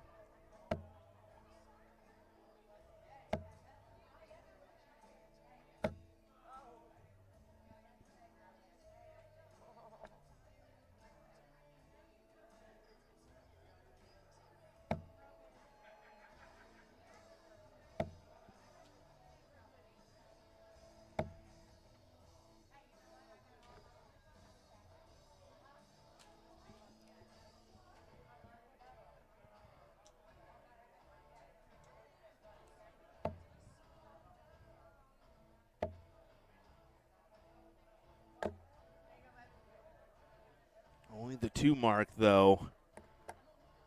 Really needed to at least grab the third to have a scoring wedge, and I'm afraid, yeah, Laura's going to go ahead and close it. 3 singles needed. That's all she's going to grab. No real need to force the triple if you don't really have to, especially with the 20s and the 17s in your favor. See that all the time, you know. Leonard always used to pull this little game on me. So when I first started my first year, I had Leonard Gates in a draw. And I thought, like, oh, I averaged 2.7. That's all right. He averaged 2.9. The next year, I averaged a 3.4. He averaged a 3.6. The year after that, we get both of the 4s, right? But it finally took me a little bit to realize, oh, Leonard was just, sometimes he'll just single you because he doesn't need to triple you. He kind of makes you feel a little bit good about yourself at times because he just goes, all right, 3 fat singles, on to the next one.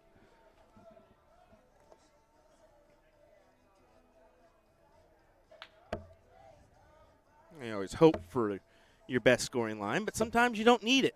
Sometimes you don't need to have it.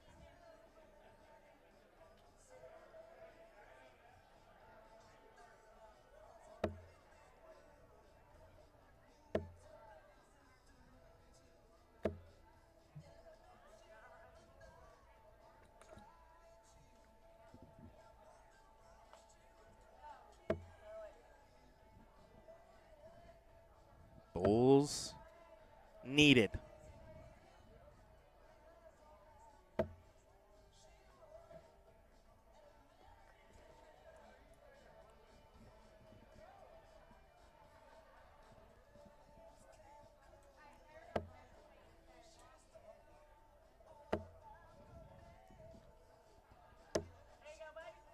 It's a clutch double. Clutch double. Keeps it interesting.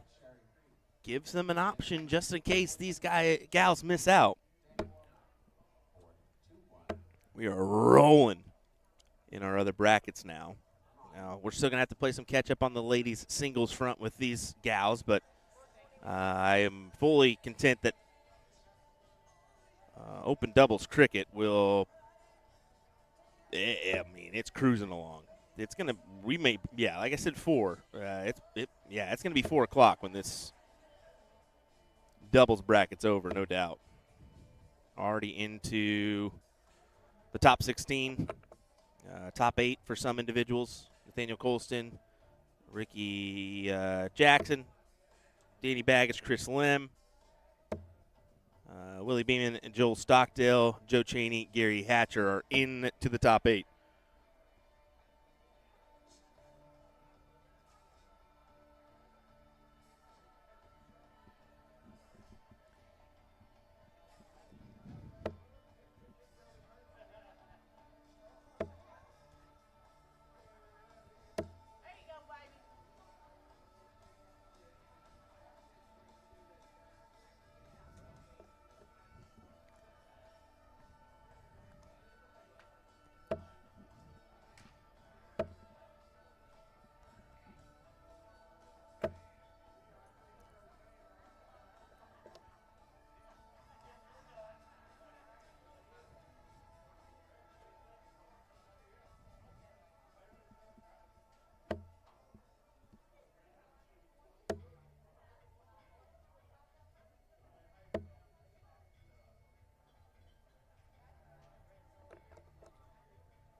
This is a battle now. Look at that dead center of the bowl there.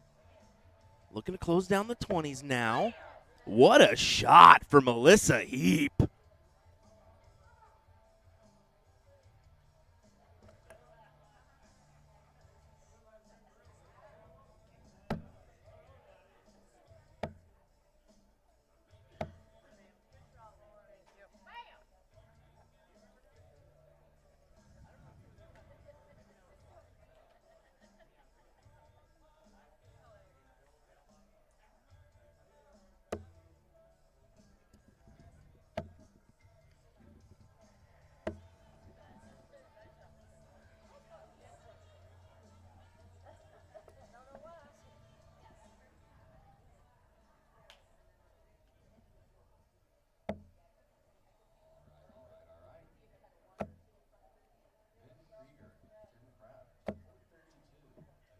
3 big 15s. This is so interesting now because Melissa, this is the individual you want coming up because she's been peppering the bulls. 1 bull, 2 15s gets it done here in this leg.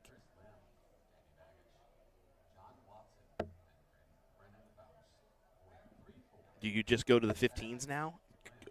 I would have been tempted to just go ahead and hammer the 15s there.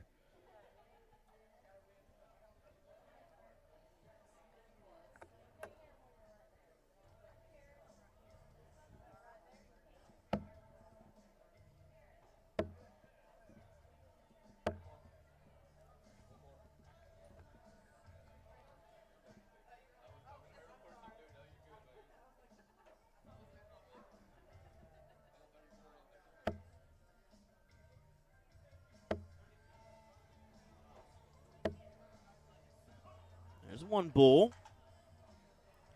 As I say, it doesn't give him a lead, so.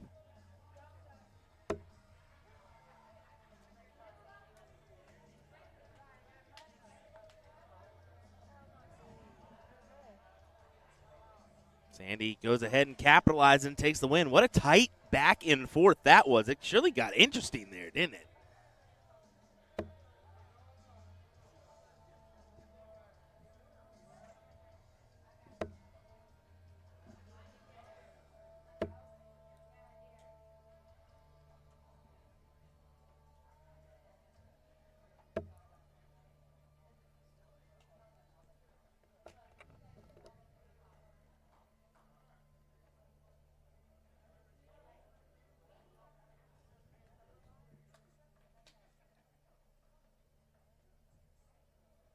See if this one's just as good as that first leg. Man, was that a doozy.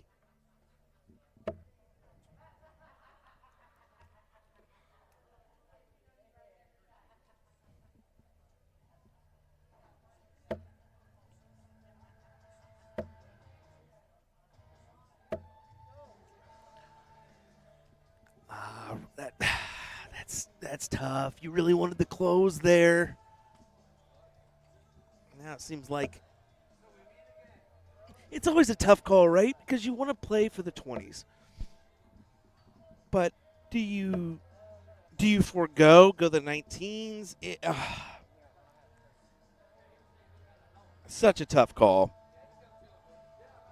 I think it all depends on how you're feeling, really.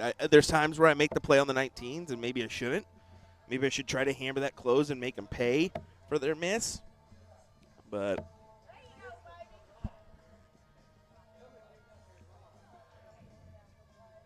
definitely see Melissa is the front runner in this match for her team. She's playing really well at the moment.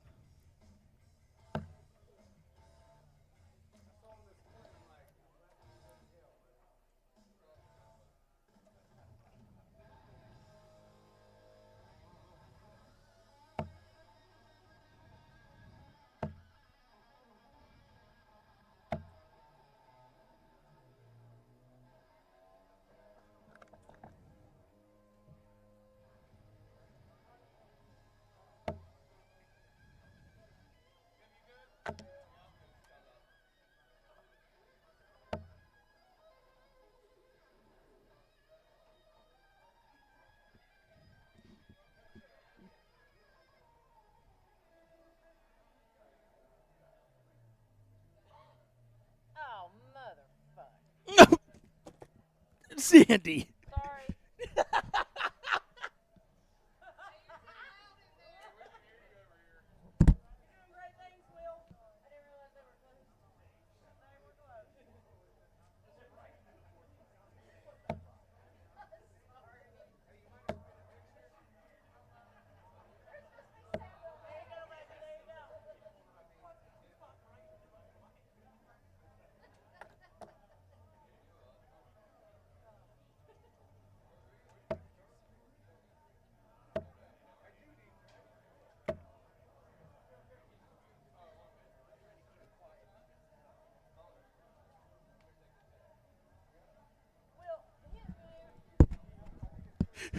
I'm sorry. She got me on that one. Oh, my goodness.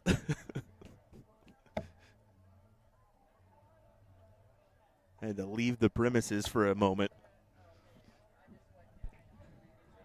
This is going to be a little interesting the rest of the way because it was definitely a little bit quieter than I anticipated out there when I did just pop my head out.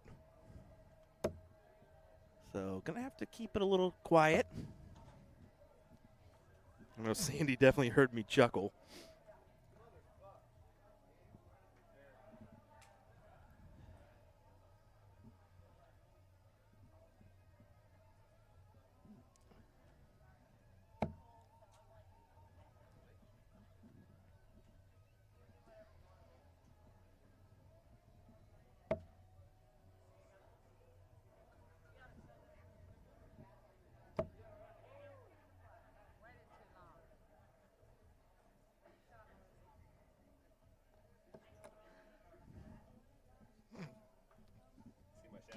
Yeah, I saw that. I saw you creep in.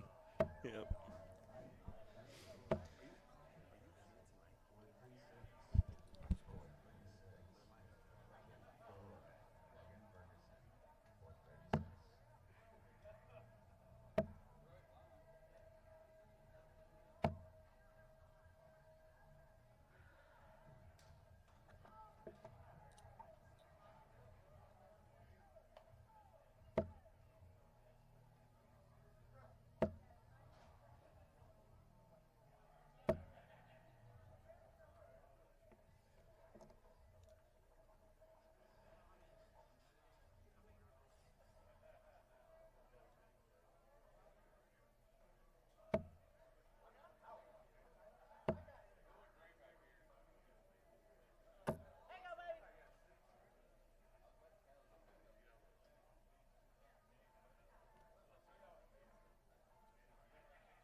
Melissa and Michelle looking at this advantage here.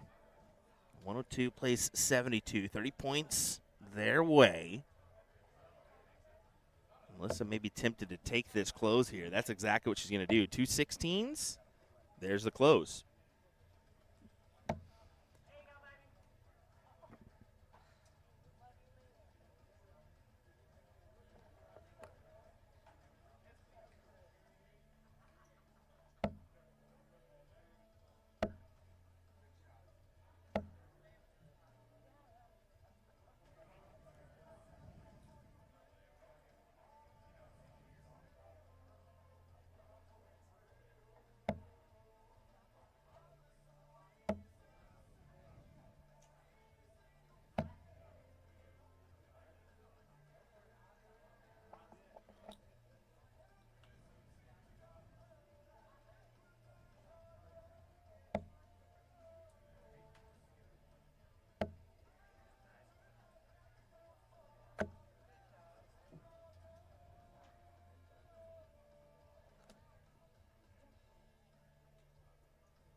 Good 3 17s to close that door shut on those.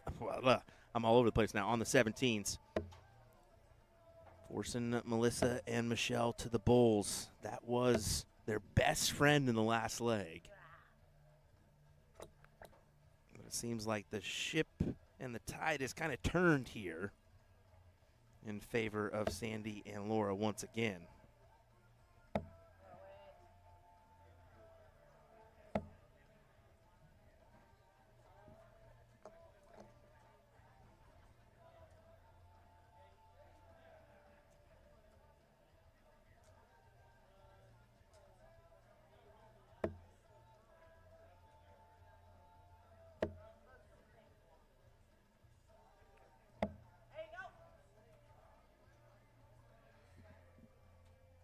This is getting so interesting here once again.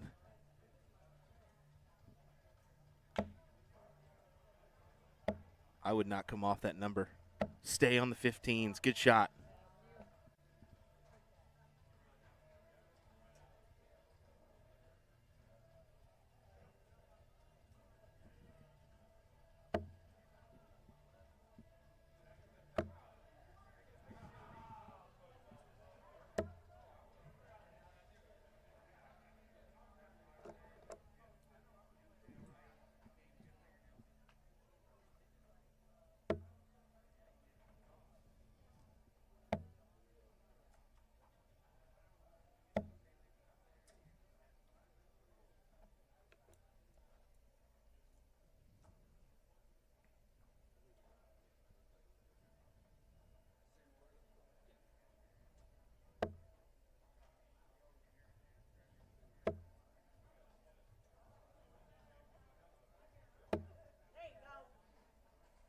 There you go. 115, one bowl.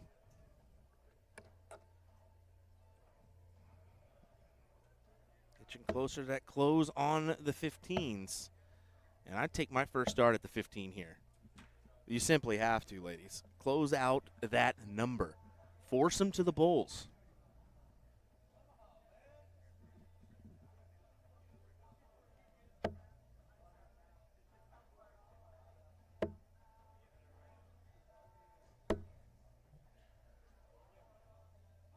Wow. Clutch double. Yes, who am I to say close at the 15s when you can do that? I still think it was the better play, but it works. And there you go. The door's open. One bowl, 115, and we're tied 1-1.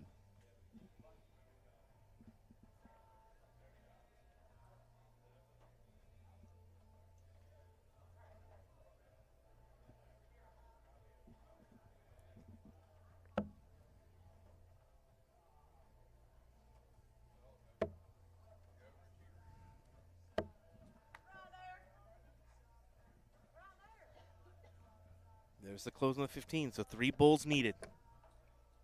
Easier said than done. There's one.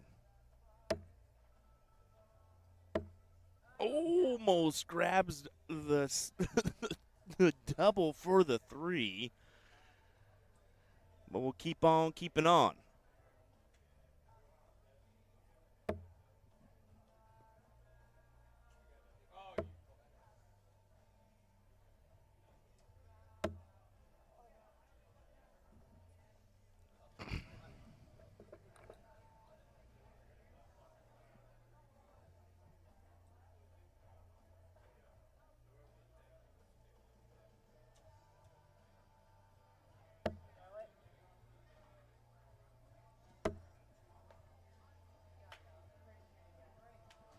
And there we go. Sandy and Laura end up snagging it there for the win. What a tight little battle between both. Michelle and Melissa had opportunities to take the win and unfortunately just couldn't get it done. All right, we're going to keep on keeping on, folks. We'll have open doubles and ladies singles cricket coming your way here next. Don't go anywhere.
Alrighty, let's continue the coverage, people, as we round out the action from Decatur, Alabama for the 36th annual Shoot for the Moon dart tournament here. This one is going to be Lexi Alston taking on Laura Dinch. As this is just going to be a first round battle, but it was all we had to go with, pretty much. We're going to have all the other matches are pretty much played out to where they can be. Danny Baggage, Chris Lim got the win in that matchup. You were looking from the overhead view. So that means that it'll be Joe Cheney, Gary Thatcher, Brian McHugh, and Bobby McAtee. They are in the quarterfinals, and on the top of them, who they will play next is going to be the winner of Willie Beeman and Jill Stockdale, and Christopher Abbott and Norman Madu. That means Tim Kraft, Ben Krieger, Danny Baggish, and Chris Lim will be our first semifinal of that open doubles cricket bracket. So only a few matchups left on that side.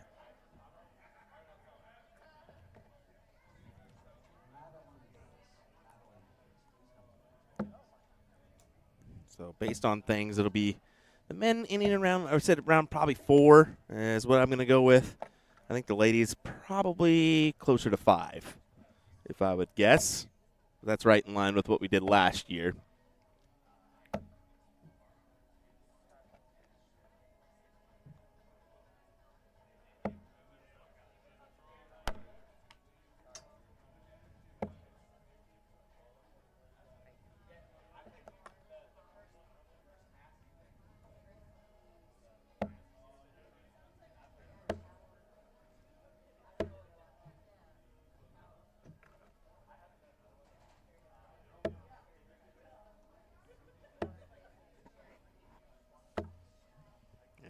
Just going for the Bulls here. That's really her only scoring option. That is her only scoring option.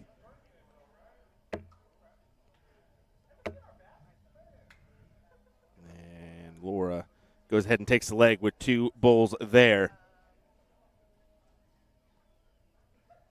And it will be Laura who throws for the Bull first, and that is a red bit, if I've ever seen one, right in the heart of the bullseye for Dinch.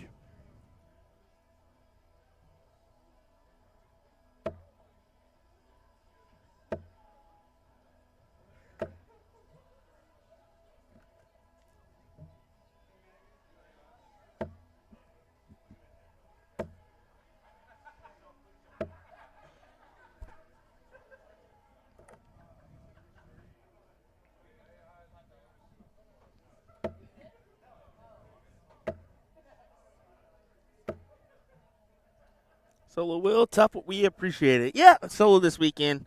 But I've had Danny Baggish, Chris Lim kind of join in at moments and what have you. This event I've always done by myself. Maybe we've had a remote guest or two. But other than that, yeah, It's just there's a lot going on this weekend. There usually is, Port City and a few other events, but I don't know. It seems like I've handled this one pretty well by myself. But yeah, Sunday, I won't lie, it can be a tough one on Sunday. Just because the no sleep will catch up to you.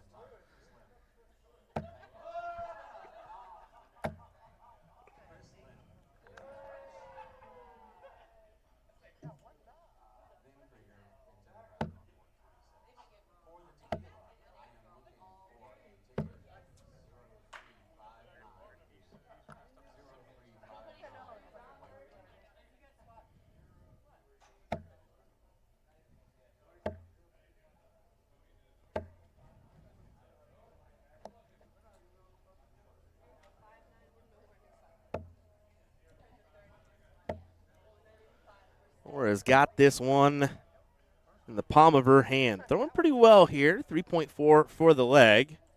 2.9 overall. We'll look to just close the 16s. There's the 2 darts that does that. On to the 15s. Promising that she will get this job done.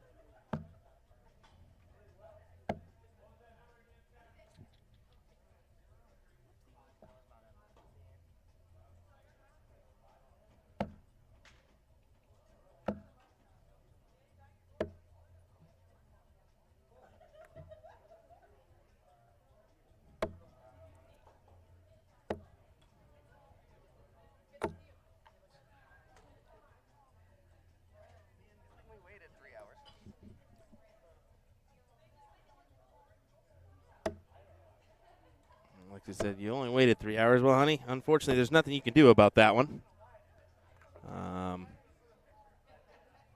And the event started at 1. Sorry to start before that's only 2. But fortunately, yeah, Laura did make a run to the final, so she's got the hot hand as well. So, yeah, I mean, one and the other, right? Kind of unfortunate, but that's how it goes in these events.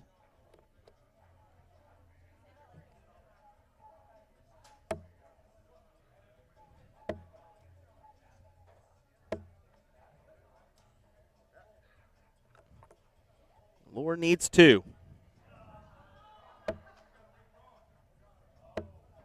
1.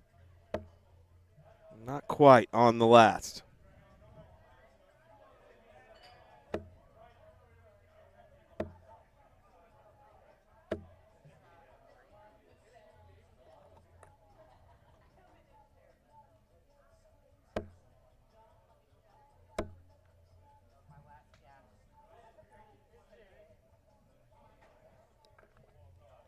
And Laura puts it away for the win.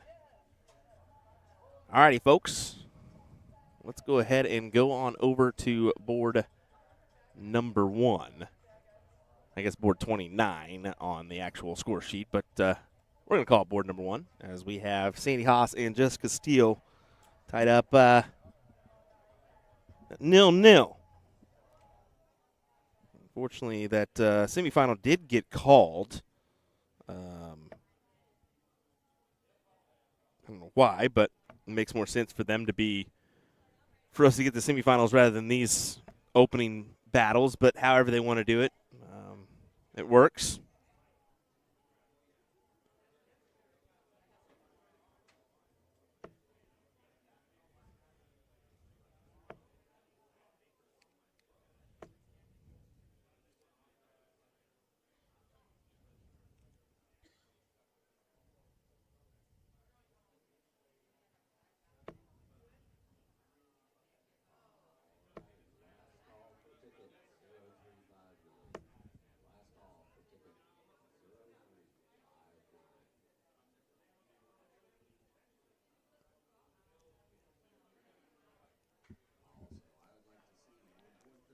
And he gets the first.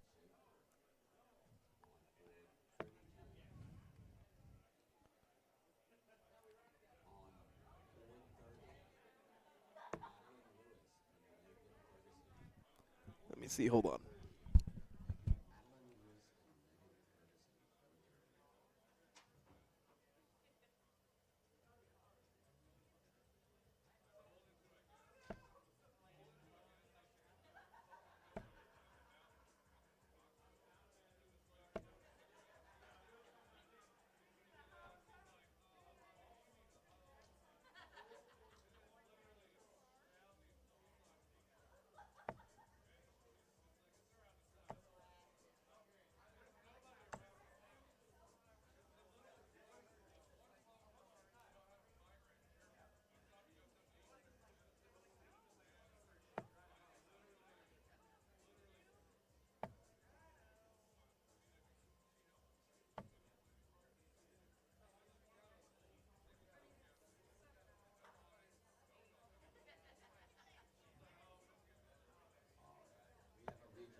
All right. Going to start getting a little the room's starting to vacate a little bit. Let's just put it that way. It's going to be tough for me to fully commentate everything because there's going to be a few matches around me that I mean, they may be able to hear me at the Aki now, so I want to at least acknowledge that I'm going to give you what I can, but I don't know if I'm going to give you much at this current time. We've got 2 ladies matchups here, this one, and then one got called to board 30. The plan is to send the semifinal of the men to 29, and then the finals, of course, we'll have on either board. So we'll just see how it goes. But that's our plan of attack here currently.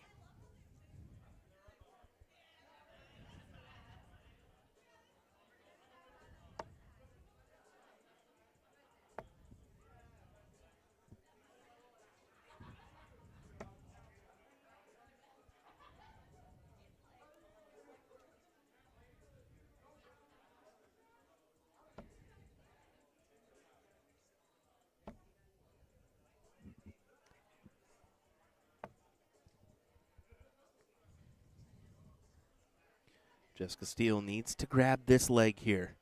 Has to make this 1-1. And a best 2 out of 3 format. It's going to be a difficult task because, yeah, you give up that higher scoring wedge. And we always say you have to average 0.5 to a mark higher than the opponent in order to capitalize on the win against throw.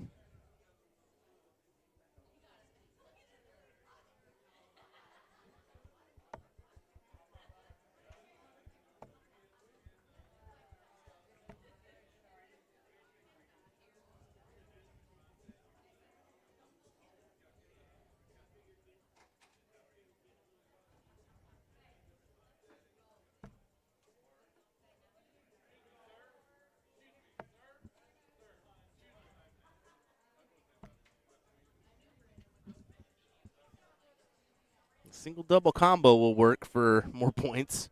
No doubt about it. She closes the 17s as well. 20s and 18s her way.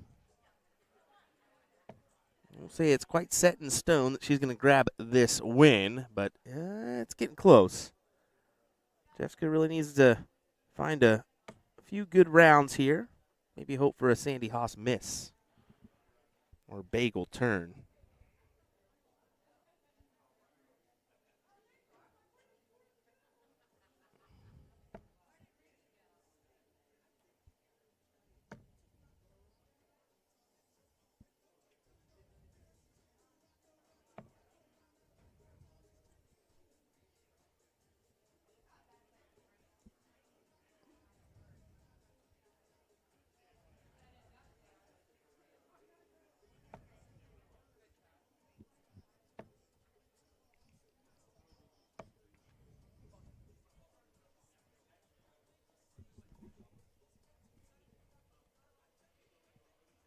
Sandy will look to punch the 16s.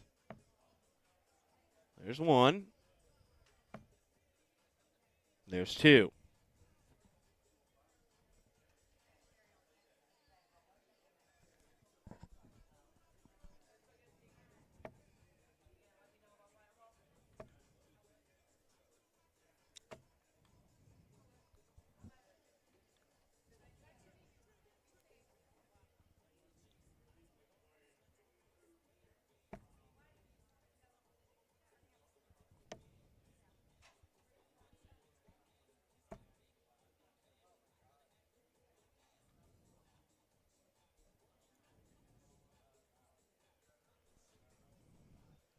One step closer for Sandy. Jessica need a triple with this last. It's only 45. It gets her out in front by a small margin, but I think the triple would have really pushed it forward for her. Because I was thinking Sandy would be able to get it done there with the 2 punch on the 15. Not able to do so, so right back up to the 20s for more.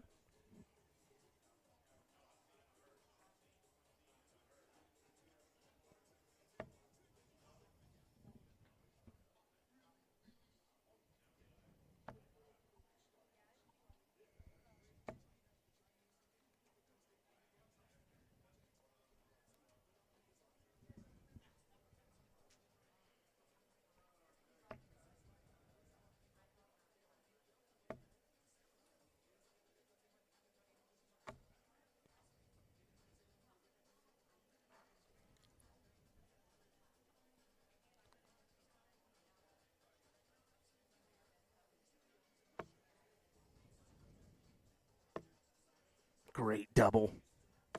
Huge hit from Jessica.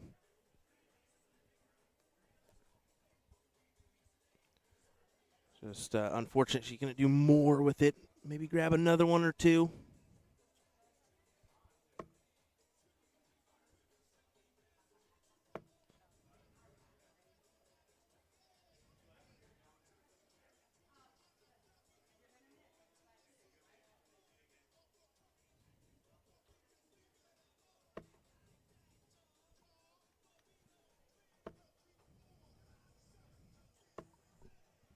Okay. Things.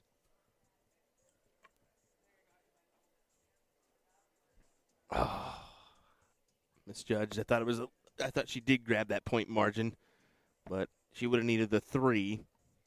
Forgot she didn't fill it up with the last. That would have really been beneficial. But still has at least a look here. She needs a double bull, 2 20s and 2 18s. There's a bull.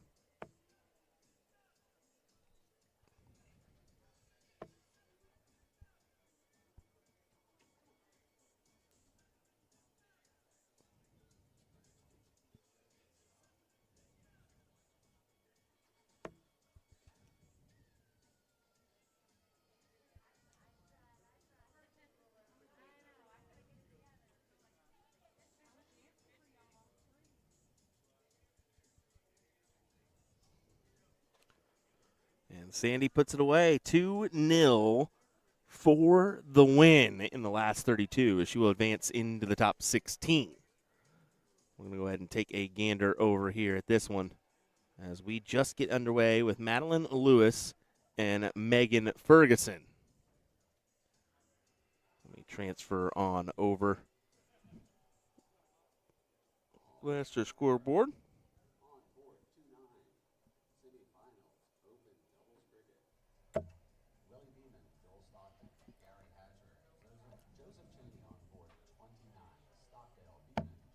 Looks like we'll get Willie Beeman, Joel Stockdale, and Joseph Cheney, Gary Hatcher on board 29. That'll be our semifinal, number 2 of the open double. So we will transfer on over to there once that match begins. Just because it is a semifinal, a little bit further along than this matchup.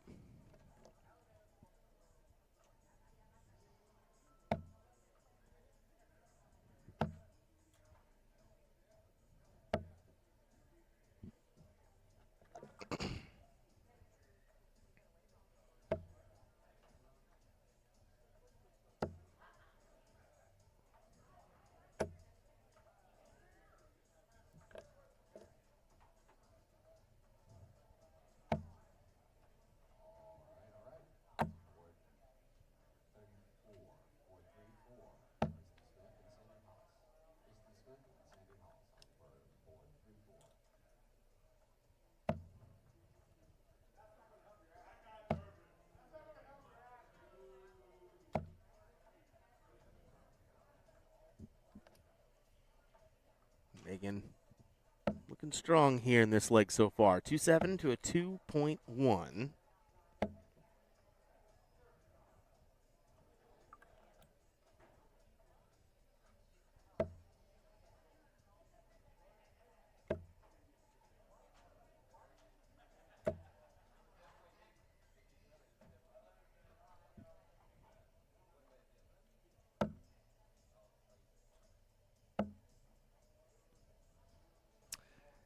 That's a tough one.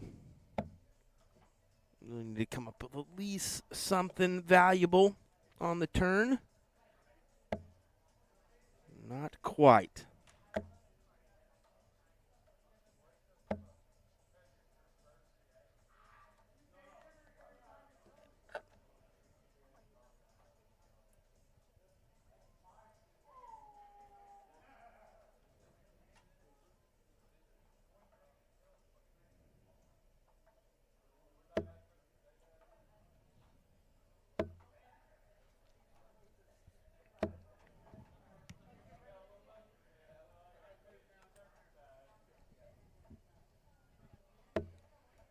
One.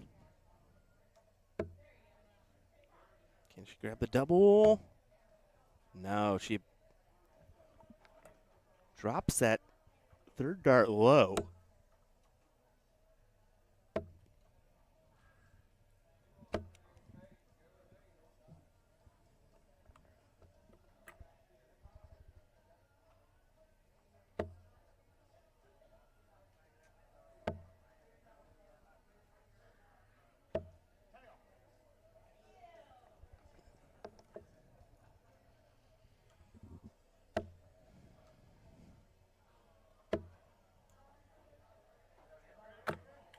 Ooh, tough bounce out there.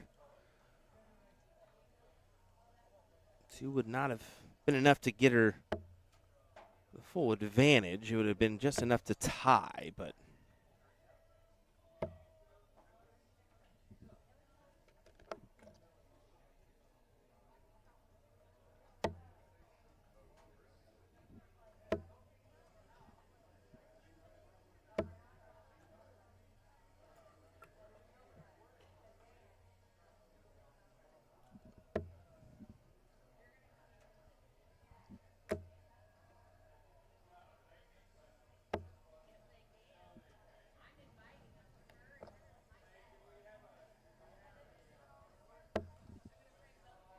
who's going to be the one to put this away?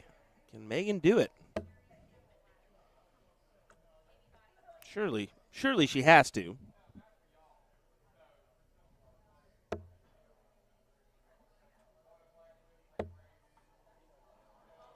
Personally, I'm not sure we're going to be able to see it. Yeah, we will not, unfortunately. We're going to head on over to board number 1, where this action is just beginning here in our semifinal of the Open Doubles event.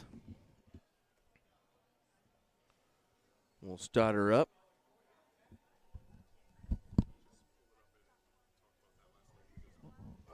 No. All right, well, I've been informed I need to do something. Let's go ahead and take some peeksy then. As Danny Baggish and Chris Lim win 2-0 in their last matchup.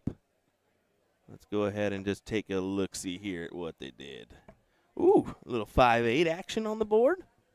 Let's take a gander. Trip 20, trip 19, trip 18 from Danny.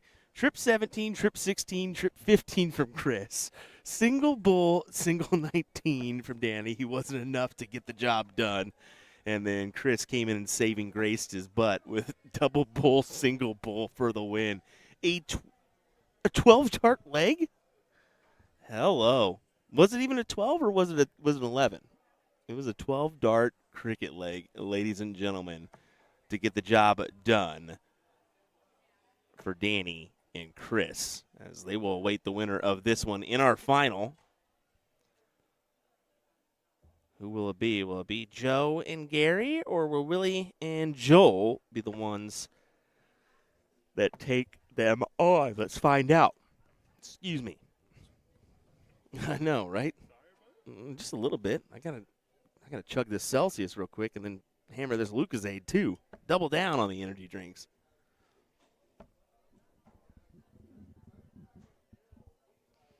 I'm gonna need it for this drive tonight. You too, Danny. 11. Yeah, probably. Probably right to home. Gonna see the kids, take a nap, and then get to the CSC. Fortunately, I can't take that one off. I should take it off, to be fair. Spend some time with the kiddos. Big triple with the last for Joel. Huge, to be exact. Just barely gives him the point advantage here.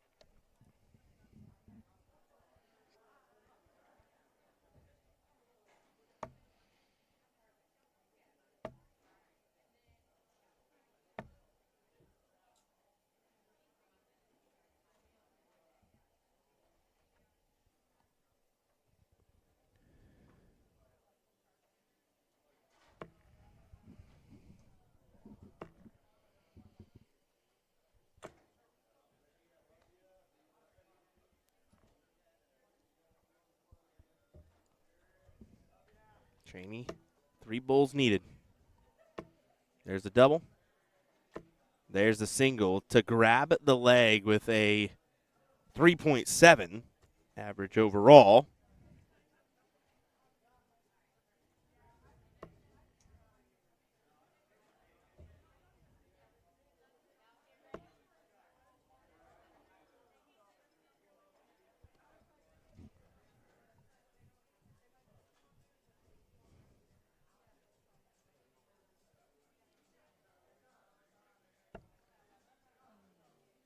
Joel, a.k.a. Gerwin Price, Stockdale, once again, not able to do anything with the start. And you do not want to do that with Joe Cheney right behind you. Most of the time, he's going to make you pay. He doesn't there. Only the 3 mark. But it is a close. Will Willie be tempted? He certainly did it against you. Let's see if he does it here. He doesn't. He goes to the 19s. He wins best dressed, you think? I don't know about that, brother. I don't know about that. Danny, you're crazy if you think that's best dressed. Have you not seen this jersey I'm wearing today? Yeah, I look like a flamingo for a good reason. It looked good. How dare him call Willie best dressed when I'm rocking my flamingo Pano shirt or whatever the heck it is. Hibiscus flower floral shirt from Magic Wear.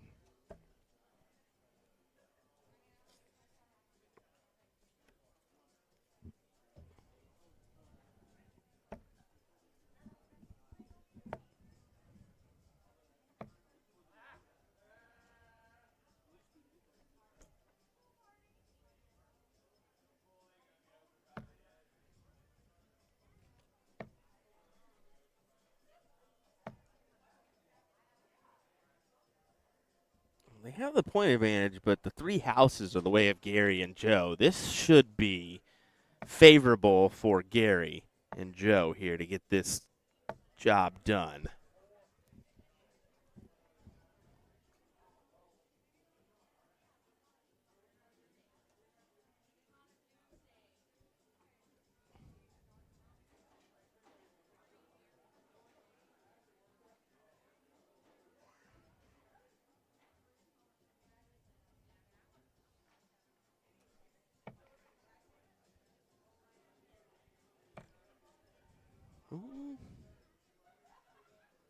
Can he fit another one in there? Oh, it ricochets into the trip 7, so it's only a 4 mark.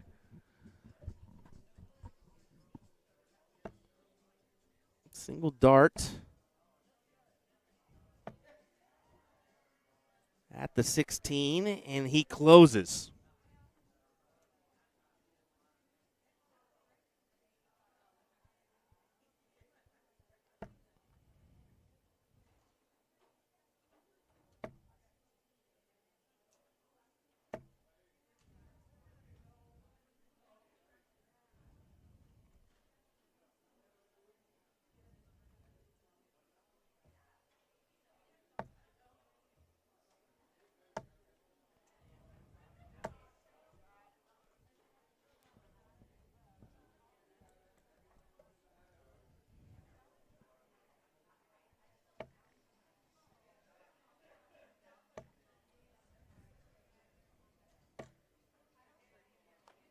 They can't grab the triple, Joel, just the 3 singles, and I believe Joe will go ahead and close the door shut. 3 singles, yes, sir. On to the Bulls for the win and a finals with, well, it's a finals rematch. Chris Lim and Danny Baggish.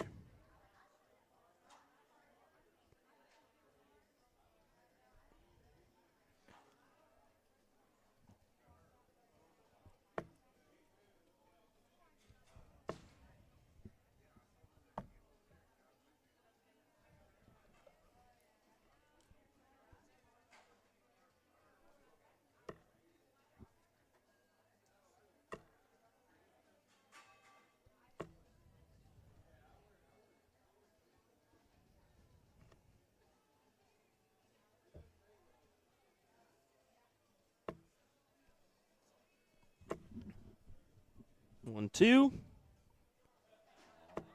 3 for Joe Chaney and Gary Hatcher to get it done in the semifinals. Next up, your finals. Danny Baggish, Chris Lim, Joe Chaney, Gary Hatcher. What do you say, folks?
Your finals. Let's do it for the doubles cricket. Joe Chaney and Gary Hatcher taking on Danny Baggish and Chris Lim here in this one. Let's see how we end up. Danny and Chris going to come in as your favorites. They won the doubles 0-1 yesterday, but it was this team of Gary Hatcher and Joe that they went up against. Now it was a 2-0. Let's see if this one's a little bit different here with Gary and Joe. William Stewart here on the call. Thanks for joining me. This is the 36th annual Shoot for the Moon from Decatur, Alabama. Mark it down in your calendar for next year around the same time, probably the same weekend in February of 2027. If you want to come down to the Doubletree Riverfront here and join us, smart idea. Well, Joe attacking here as he grabs the trip 20, trip 19, and a bonus single 18 there as he immediately puts Danny and Chris on notice. We have a big round here from Danny. A 7 would be quality. Not quite. Took the shot at the 20 when he could.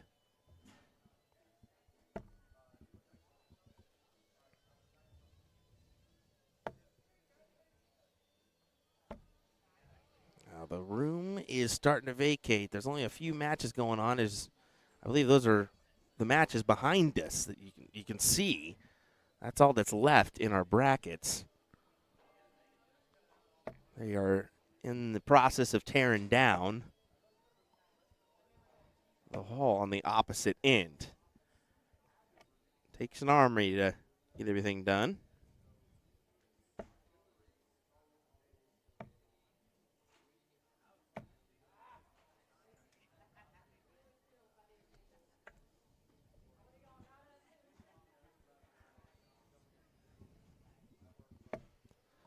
Looks like Jan Van Veen had a 9-darter in Poland. Good stuff. Congrats to him. Good play from Danny. I believe that's a 7. It is. Puts him 28 points ahead. Though I don't feel it'll last long. I mean, 20s, 18s, the way of Gary. Oh, just the single mark. Uh-oh. Lim's got to be licking his chops here. What will he do? Play on the 16s first?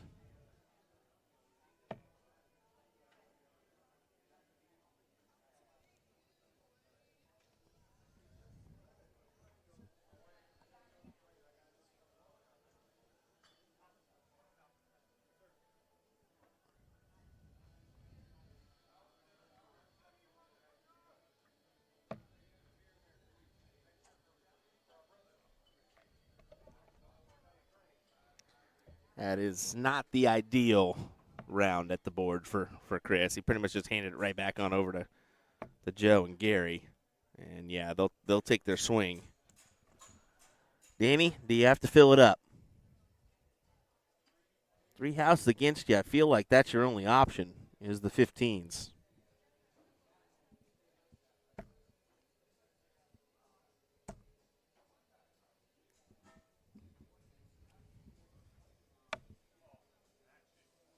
He said otherwise.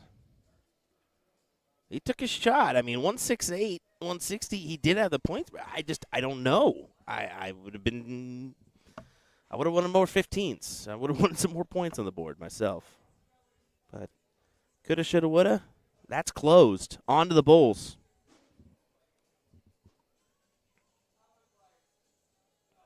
Lim could take a shot. I mean, you need the trip 18 trips or double 16.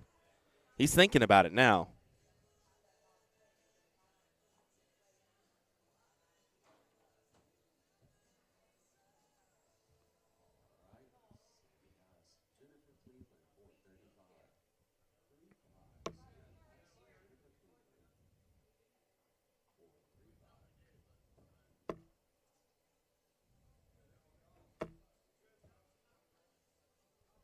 There's 2 singles.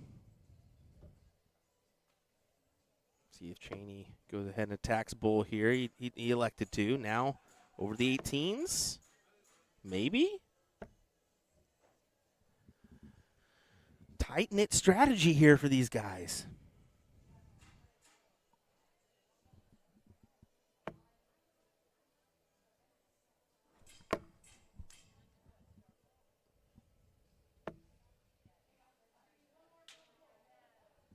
Danny shakes off that one.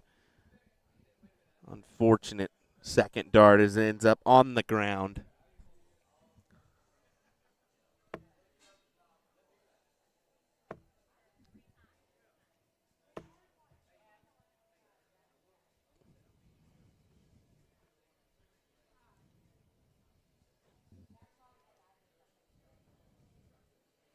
Well, there you go. Gary and Joe snagged the leg. 1-0 advantage for them, and Cheney's going to throw for Bull first. Not a bad dart. Let's take a closer peek here. Granted, he pulls it, so.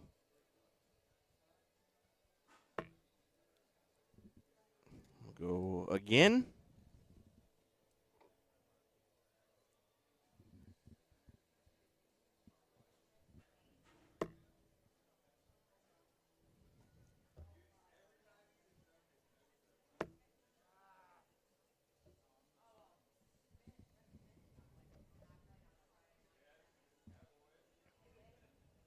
And Danny will throw first in this one.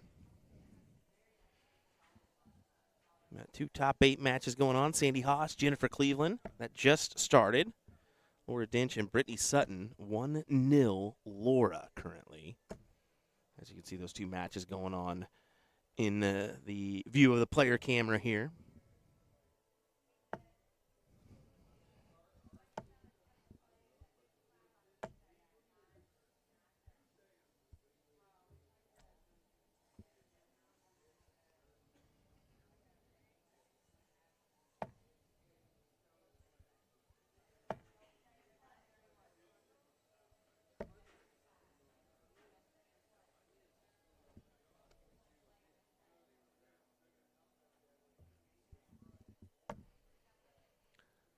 I love that Gary is just tall enough that you can see it, the pullback and the release and the whole dart kind of go through the air. It's very, very cool, that view that we can see from him.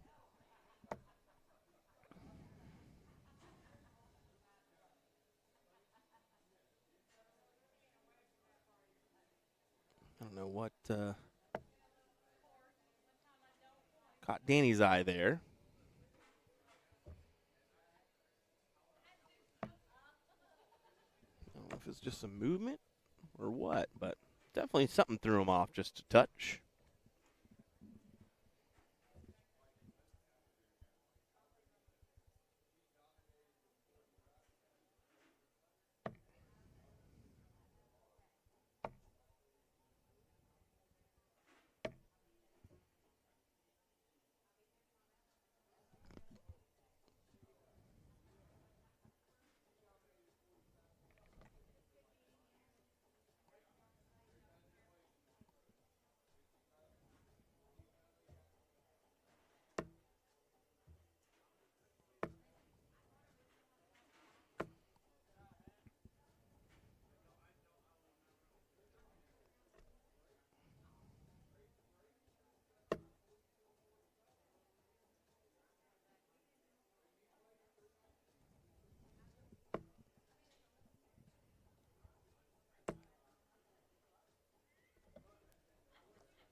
Well, 1 needed for a pretty impressive leg from Chris and Danny. A 4-3 overall. Yeah, but say that should bounce up. I'm like, how did that jump down to a 4-3 after a 5-0? 4-9 overall.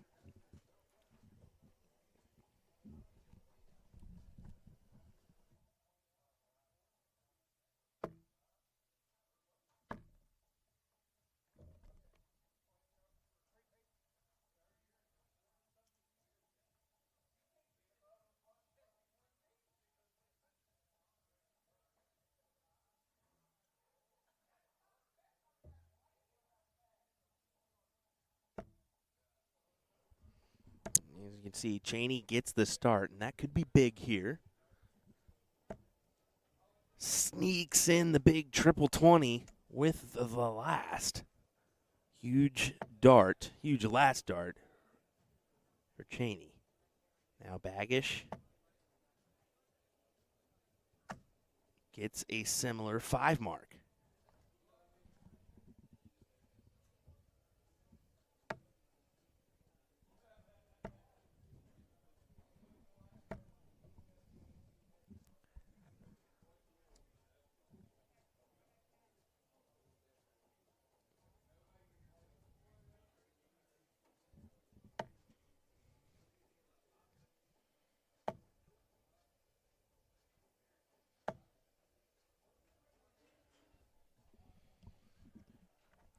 Good back and forth. Joe's going to have to collect. That's a huge turn. What a 7. Enough 20s to get the point advantage. Takes his chance at the 19s. And I will say Cheney has been great this weekend. I mean, he's had the success in the doubles, coming in, I mean, second in the 01. We're going to find out what he does here, but maybe he didn't quite have the finals run that we anticipated in singles, but he's had his moments of great play here this weekend. I mean, the perfect leg, come on. That alone was insane. 160, your opponent hits a 160, you hit the 141 to take the match. Downright nasty.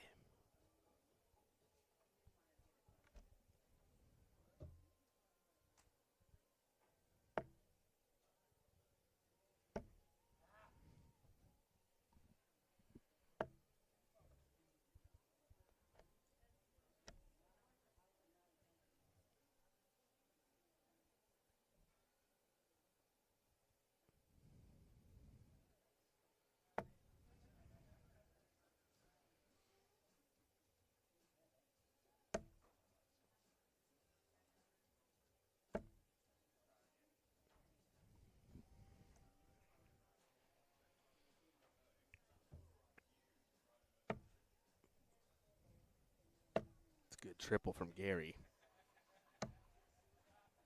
Did he sneak the other one in? I don't believe he did. I think it's just a 4. Yeah, just a 4 mark. So, Chris, does he look to go ahead and close?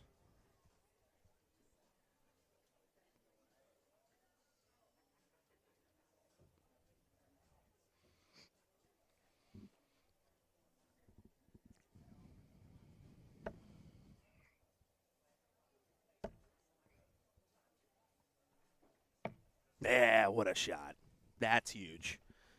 That is huge right there for Lemon Baggish. Puts him up by 104. I think that should be enough. There are hopes to double dip. The doubles is fully intact here.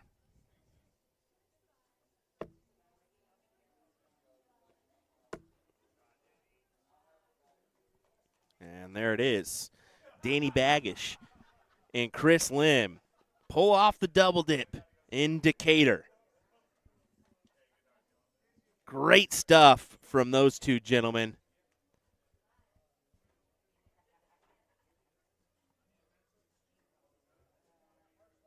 As they'll give a big old hug, and we will continue on. That's going to do it for our open brackets this weekend. The men will officially be done.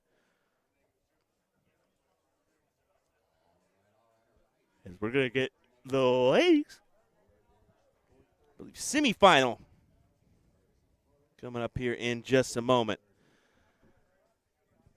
I'm going to take a quick second, figure out if maybe we can turn on the music a little bit louder and be able to give you some commentary on the rest of this, because it's going to be I think Danny was looking over a couple times, maybe hearing me. We'll find out.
Alrighty, semifinal number 1. Megan Ferguson, Laura Dinch here in this one.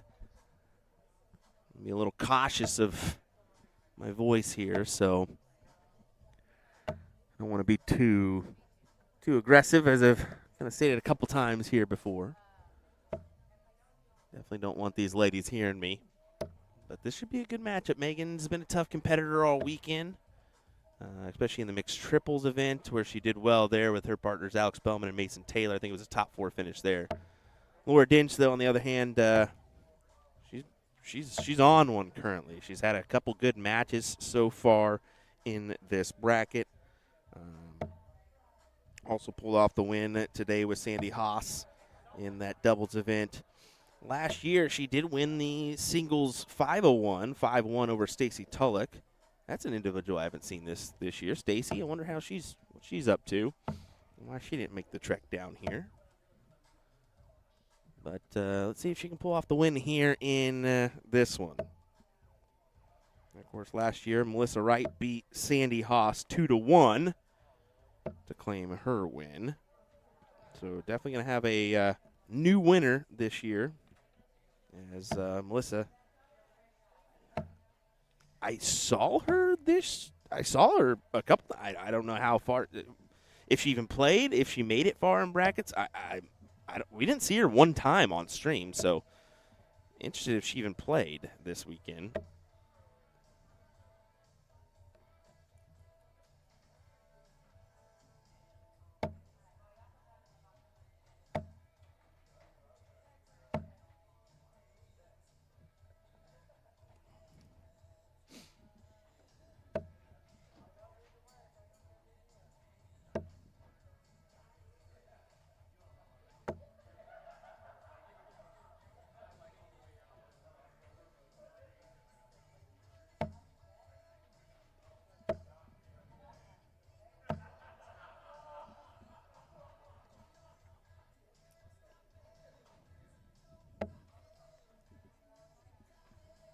Looking at this here for Megan. She does go attack the 18s, try to get those points on the board, try to get out in front of Laura here. Laura does have that point advantage, 323, plays 306, so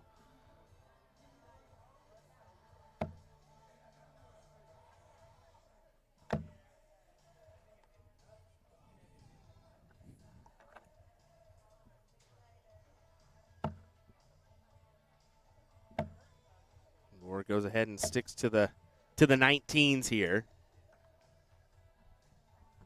Goes the look at the 17s. It's a smart decision.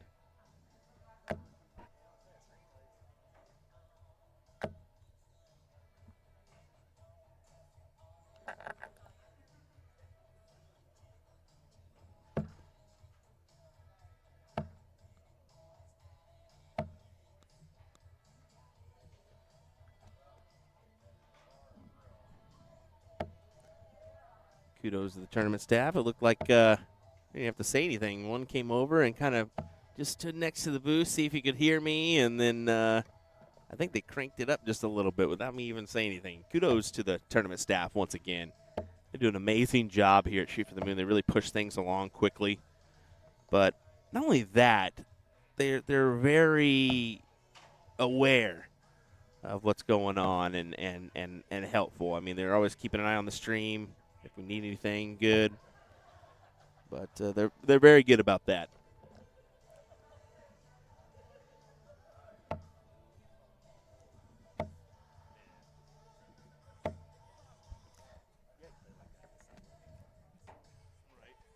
Right. But you didn't. Well, those are two huge darts for Megan. Look at that. A good 7 mark for her. She's laying down the law here, a 3.1 to a 2.3. See back there, Sandy and Jennifer are still going at it. That current scoreline is a 1-0 advantage to Sandy Haas, so they must have had a barn burner first leg. Let's See who's still left in that event. It's going to be Danny Warmack. And is it Sherry Creek? Nope. Sherry lost to Danny in the quarterfinals. My apologies. Oh, yeah, of course. It's Danny Warmack, Sandy. Whoa, that was dumb. It's Danny Warmack, Sandy Haas, and Jennifer Cleveland. That was dumb, guys. That was a dumb move by me. I'll call myself out on that. Of course, the only other two in view are your top A match. Who else do you think's left in it? Oh, boy. It's Sunday. It's Sunday.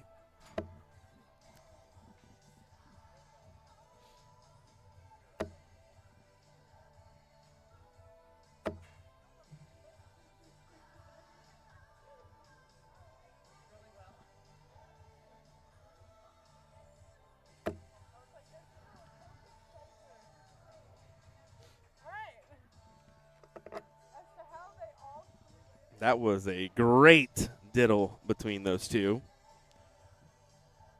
And looks like we're going to keep on rolling with more. Good double bit. And unfortunately, that's too much to ask for Laura.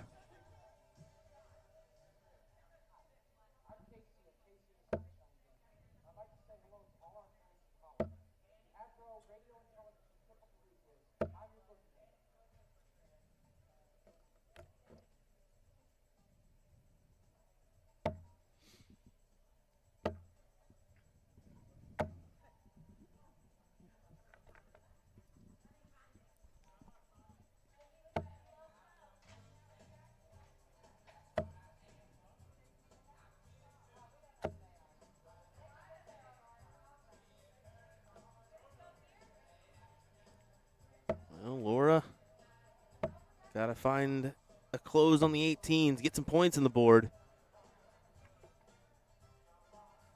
Not the ideal start for her.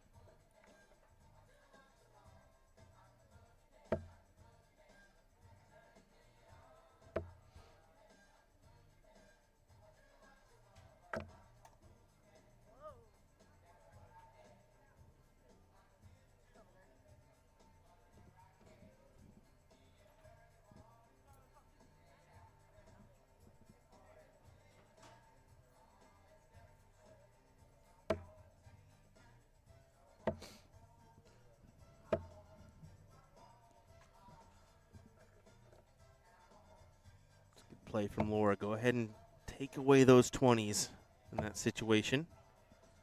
Force her down the 19s. That smooth, relaxed throw of Megan. It's mesmerizing.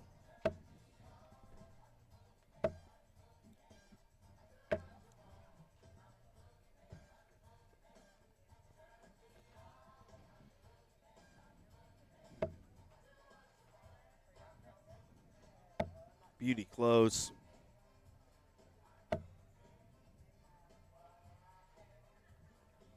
Laura's found herself in a little bit of a tight spot here. 17s.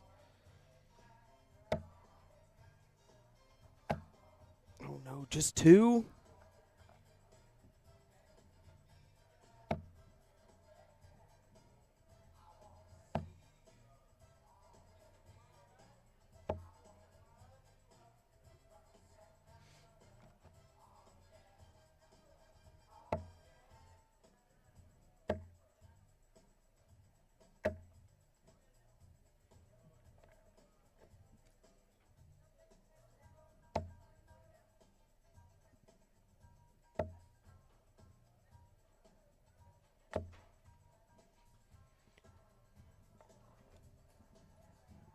Two houses for Megan. Make it 3 houses for Megan with the 17s as well. And this is looking like her leg to lose. Go point. 19s.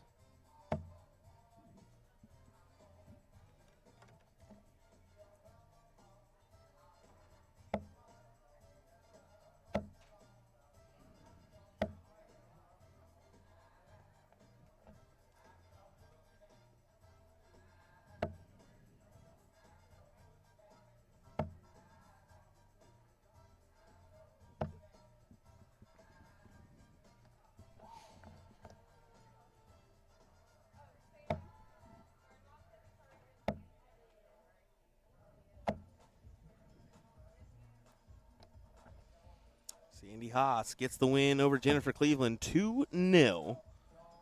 And will advance to the semifinal matchup with Danny Warmack. So, total of 2 more matches after this one. Semifinal and a final to round out our coverage here in Decatur, Alabama.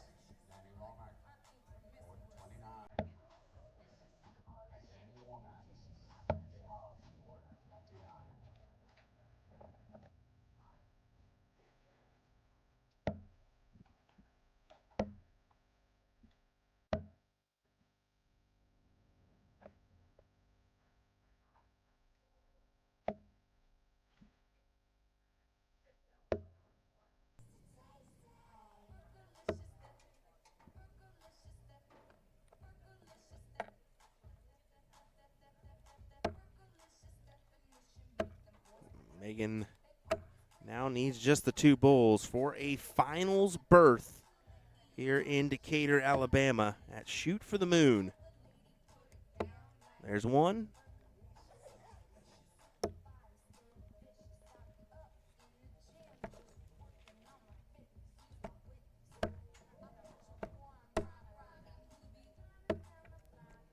Sorry for that. That is definitely Danny Warmack starting to warm up there on board number 1. And Megan Ferguson will get the win. So she will advance 2-0 into our final. So we'll head on over here. We'll wait on them to start up, and then we'll give you the action here in just a moment. More coverage at the Shoot for the Moon Dart Tournament here in Decatur, Alabama. We'll be back. That was great. That was a great diddle. That was awesome. I thought you were about to come back here and say, I heard you the whole time. I was like, don't you dare. Oh, yeah.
I guess it helps if I switch the board around. Now our thud will probably not be as present here for this one because, as you can tell, a little bit of music bleeds through when we do that one. So we'll see what we can do on that front. But, hey, still, this is your women's semifinal number 2. Megan Ferguson is already in to the finals after beating Laura Dinch 2-0 in that one.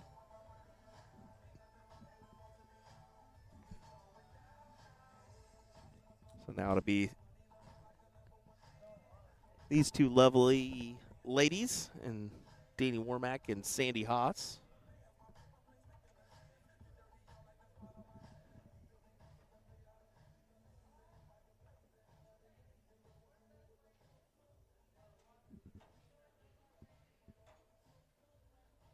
As you can see, teardown is fully underway. F1 pit crew status with our teardown. They don't mess around when it comes to that. We got things to do, people to see. So do I. It's going to be a minute for me to tear down and make everything go away. Probably got 2 hours at least before we are fully packed up and ready for the road.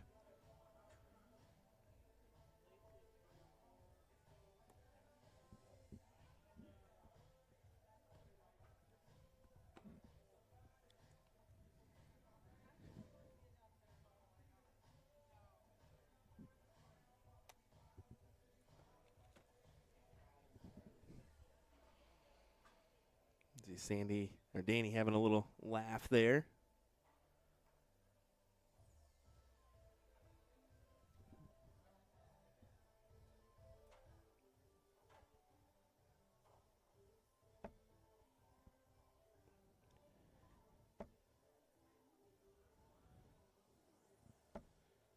There we go.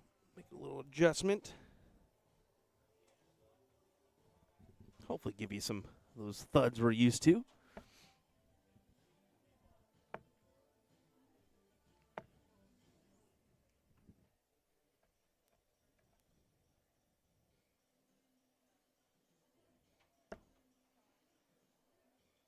Danny grabs the two 19s to spread the advantage to 77 here. And Sandy, yeah, just go ahead and chuck one at the 19s if you can't convert on some points, just to force Danny to commit to a close, and that's exactly what she does.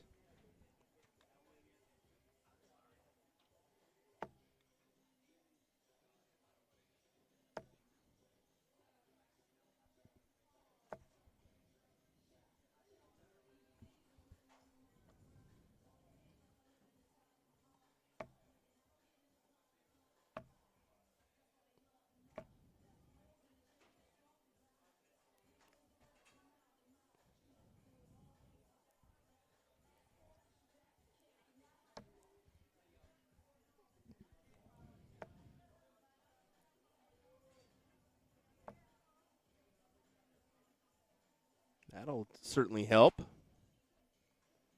Not enough to put yourself in front, but enough to be within reaching distance.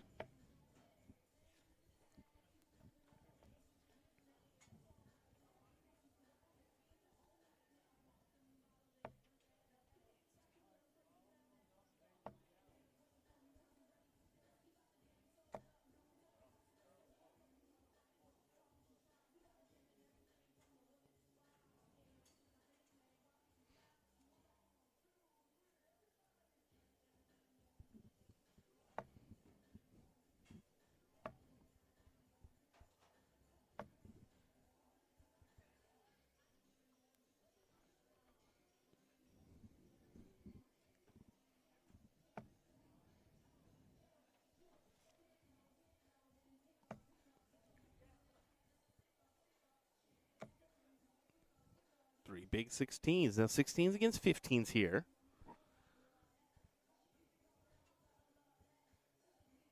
Interesting, Sandy didn't commit to the 15s herself, but I can see why.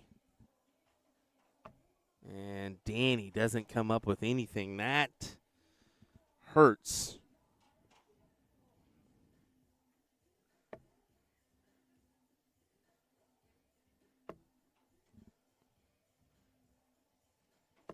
You can see why. Goes ahead and closes the 15s, grabs a single bowl. Danny, double-double. Not going to happen.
Sandy snags that first leg. Looking for the second as well. See if she can win this in 2-0 with the start. You like her odds.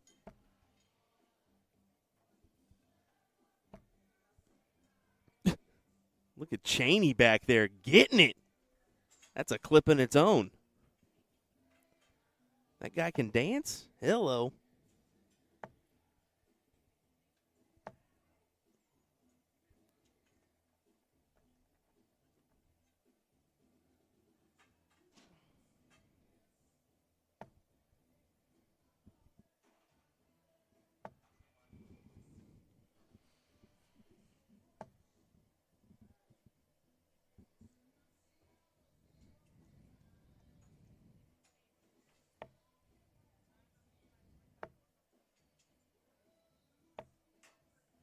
See, Danny kind of whined that into emotion there. But, okay.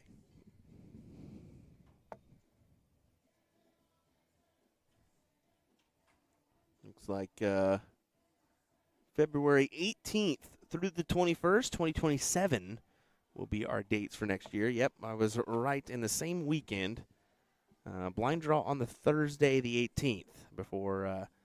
well, they'll do something on Friday during the day, whether it be Q School or something. We'll figure it out. But with the success of the Q School this year, probably going to be a Q School again for CDC. We'll see.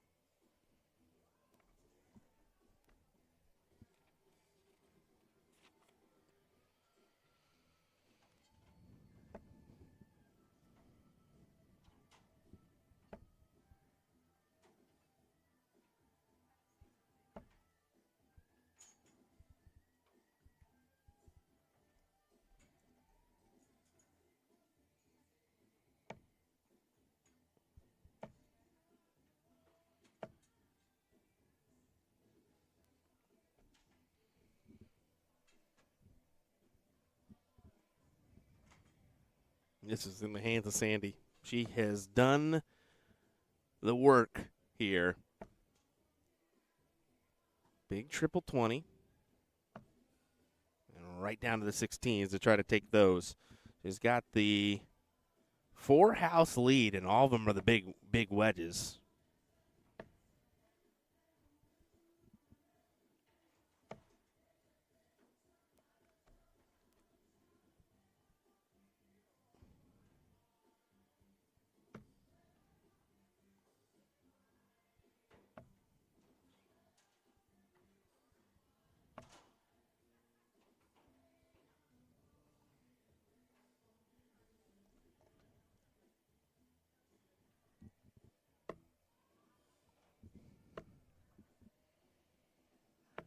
That's pretty much all you can do in this situation. Danny is just hope for some bowls. Now Sandy only needs the 115 and 3 bowls to take the title here.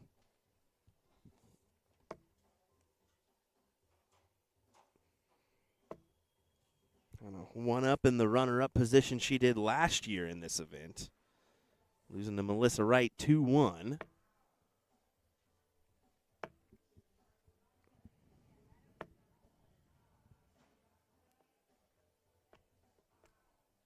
Now, I kind of should watch the way I word that. I made it seem like maybe this was the final. No, she's still got one more to go. But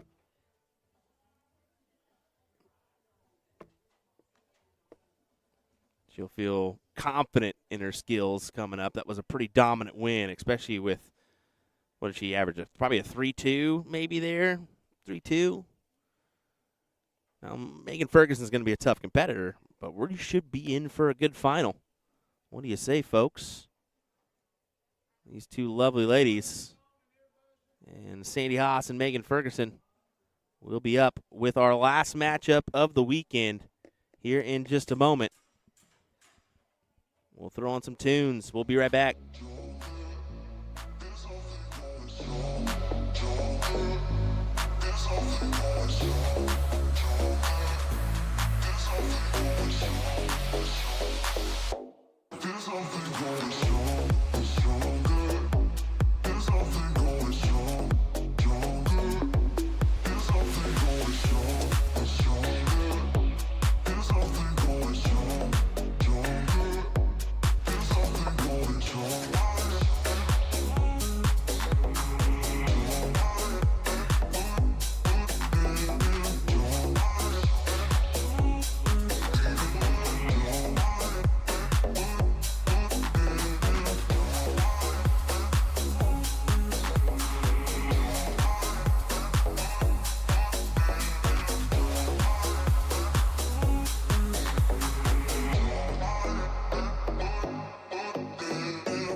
the final match of the 36th annual Shoot for the Moon Dart Tournament here in Decatur, Alabama. Let's get underway. You can hear me. All right, well, now I'm not going to be able to talk because Sandy can hear me, so never mind. I'll quietly whisper. Maybe. We'll see. Probably not. I'm just going to let this one play out, guys. I don't want to interfere. All right. Sorry.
All right, thanks to Sandy Haas. No, just kidding.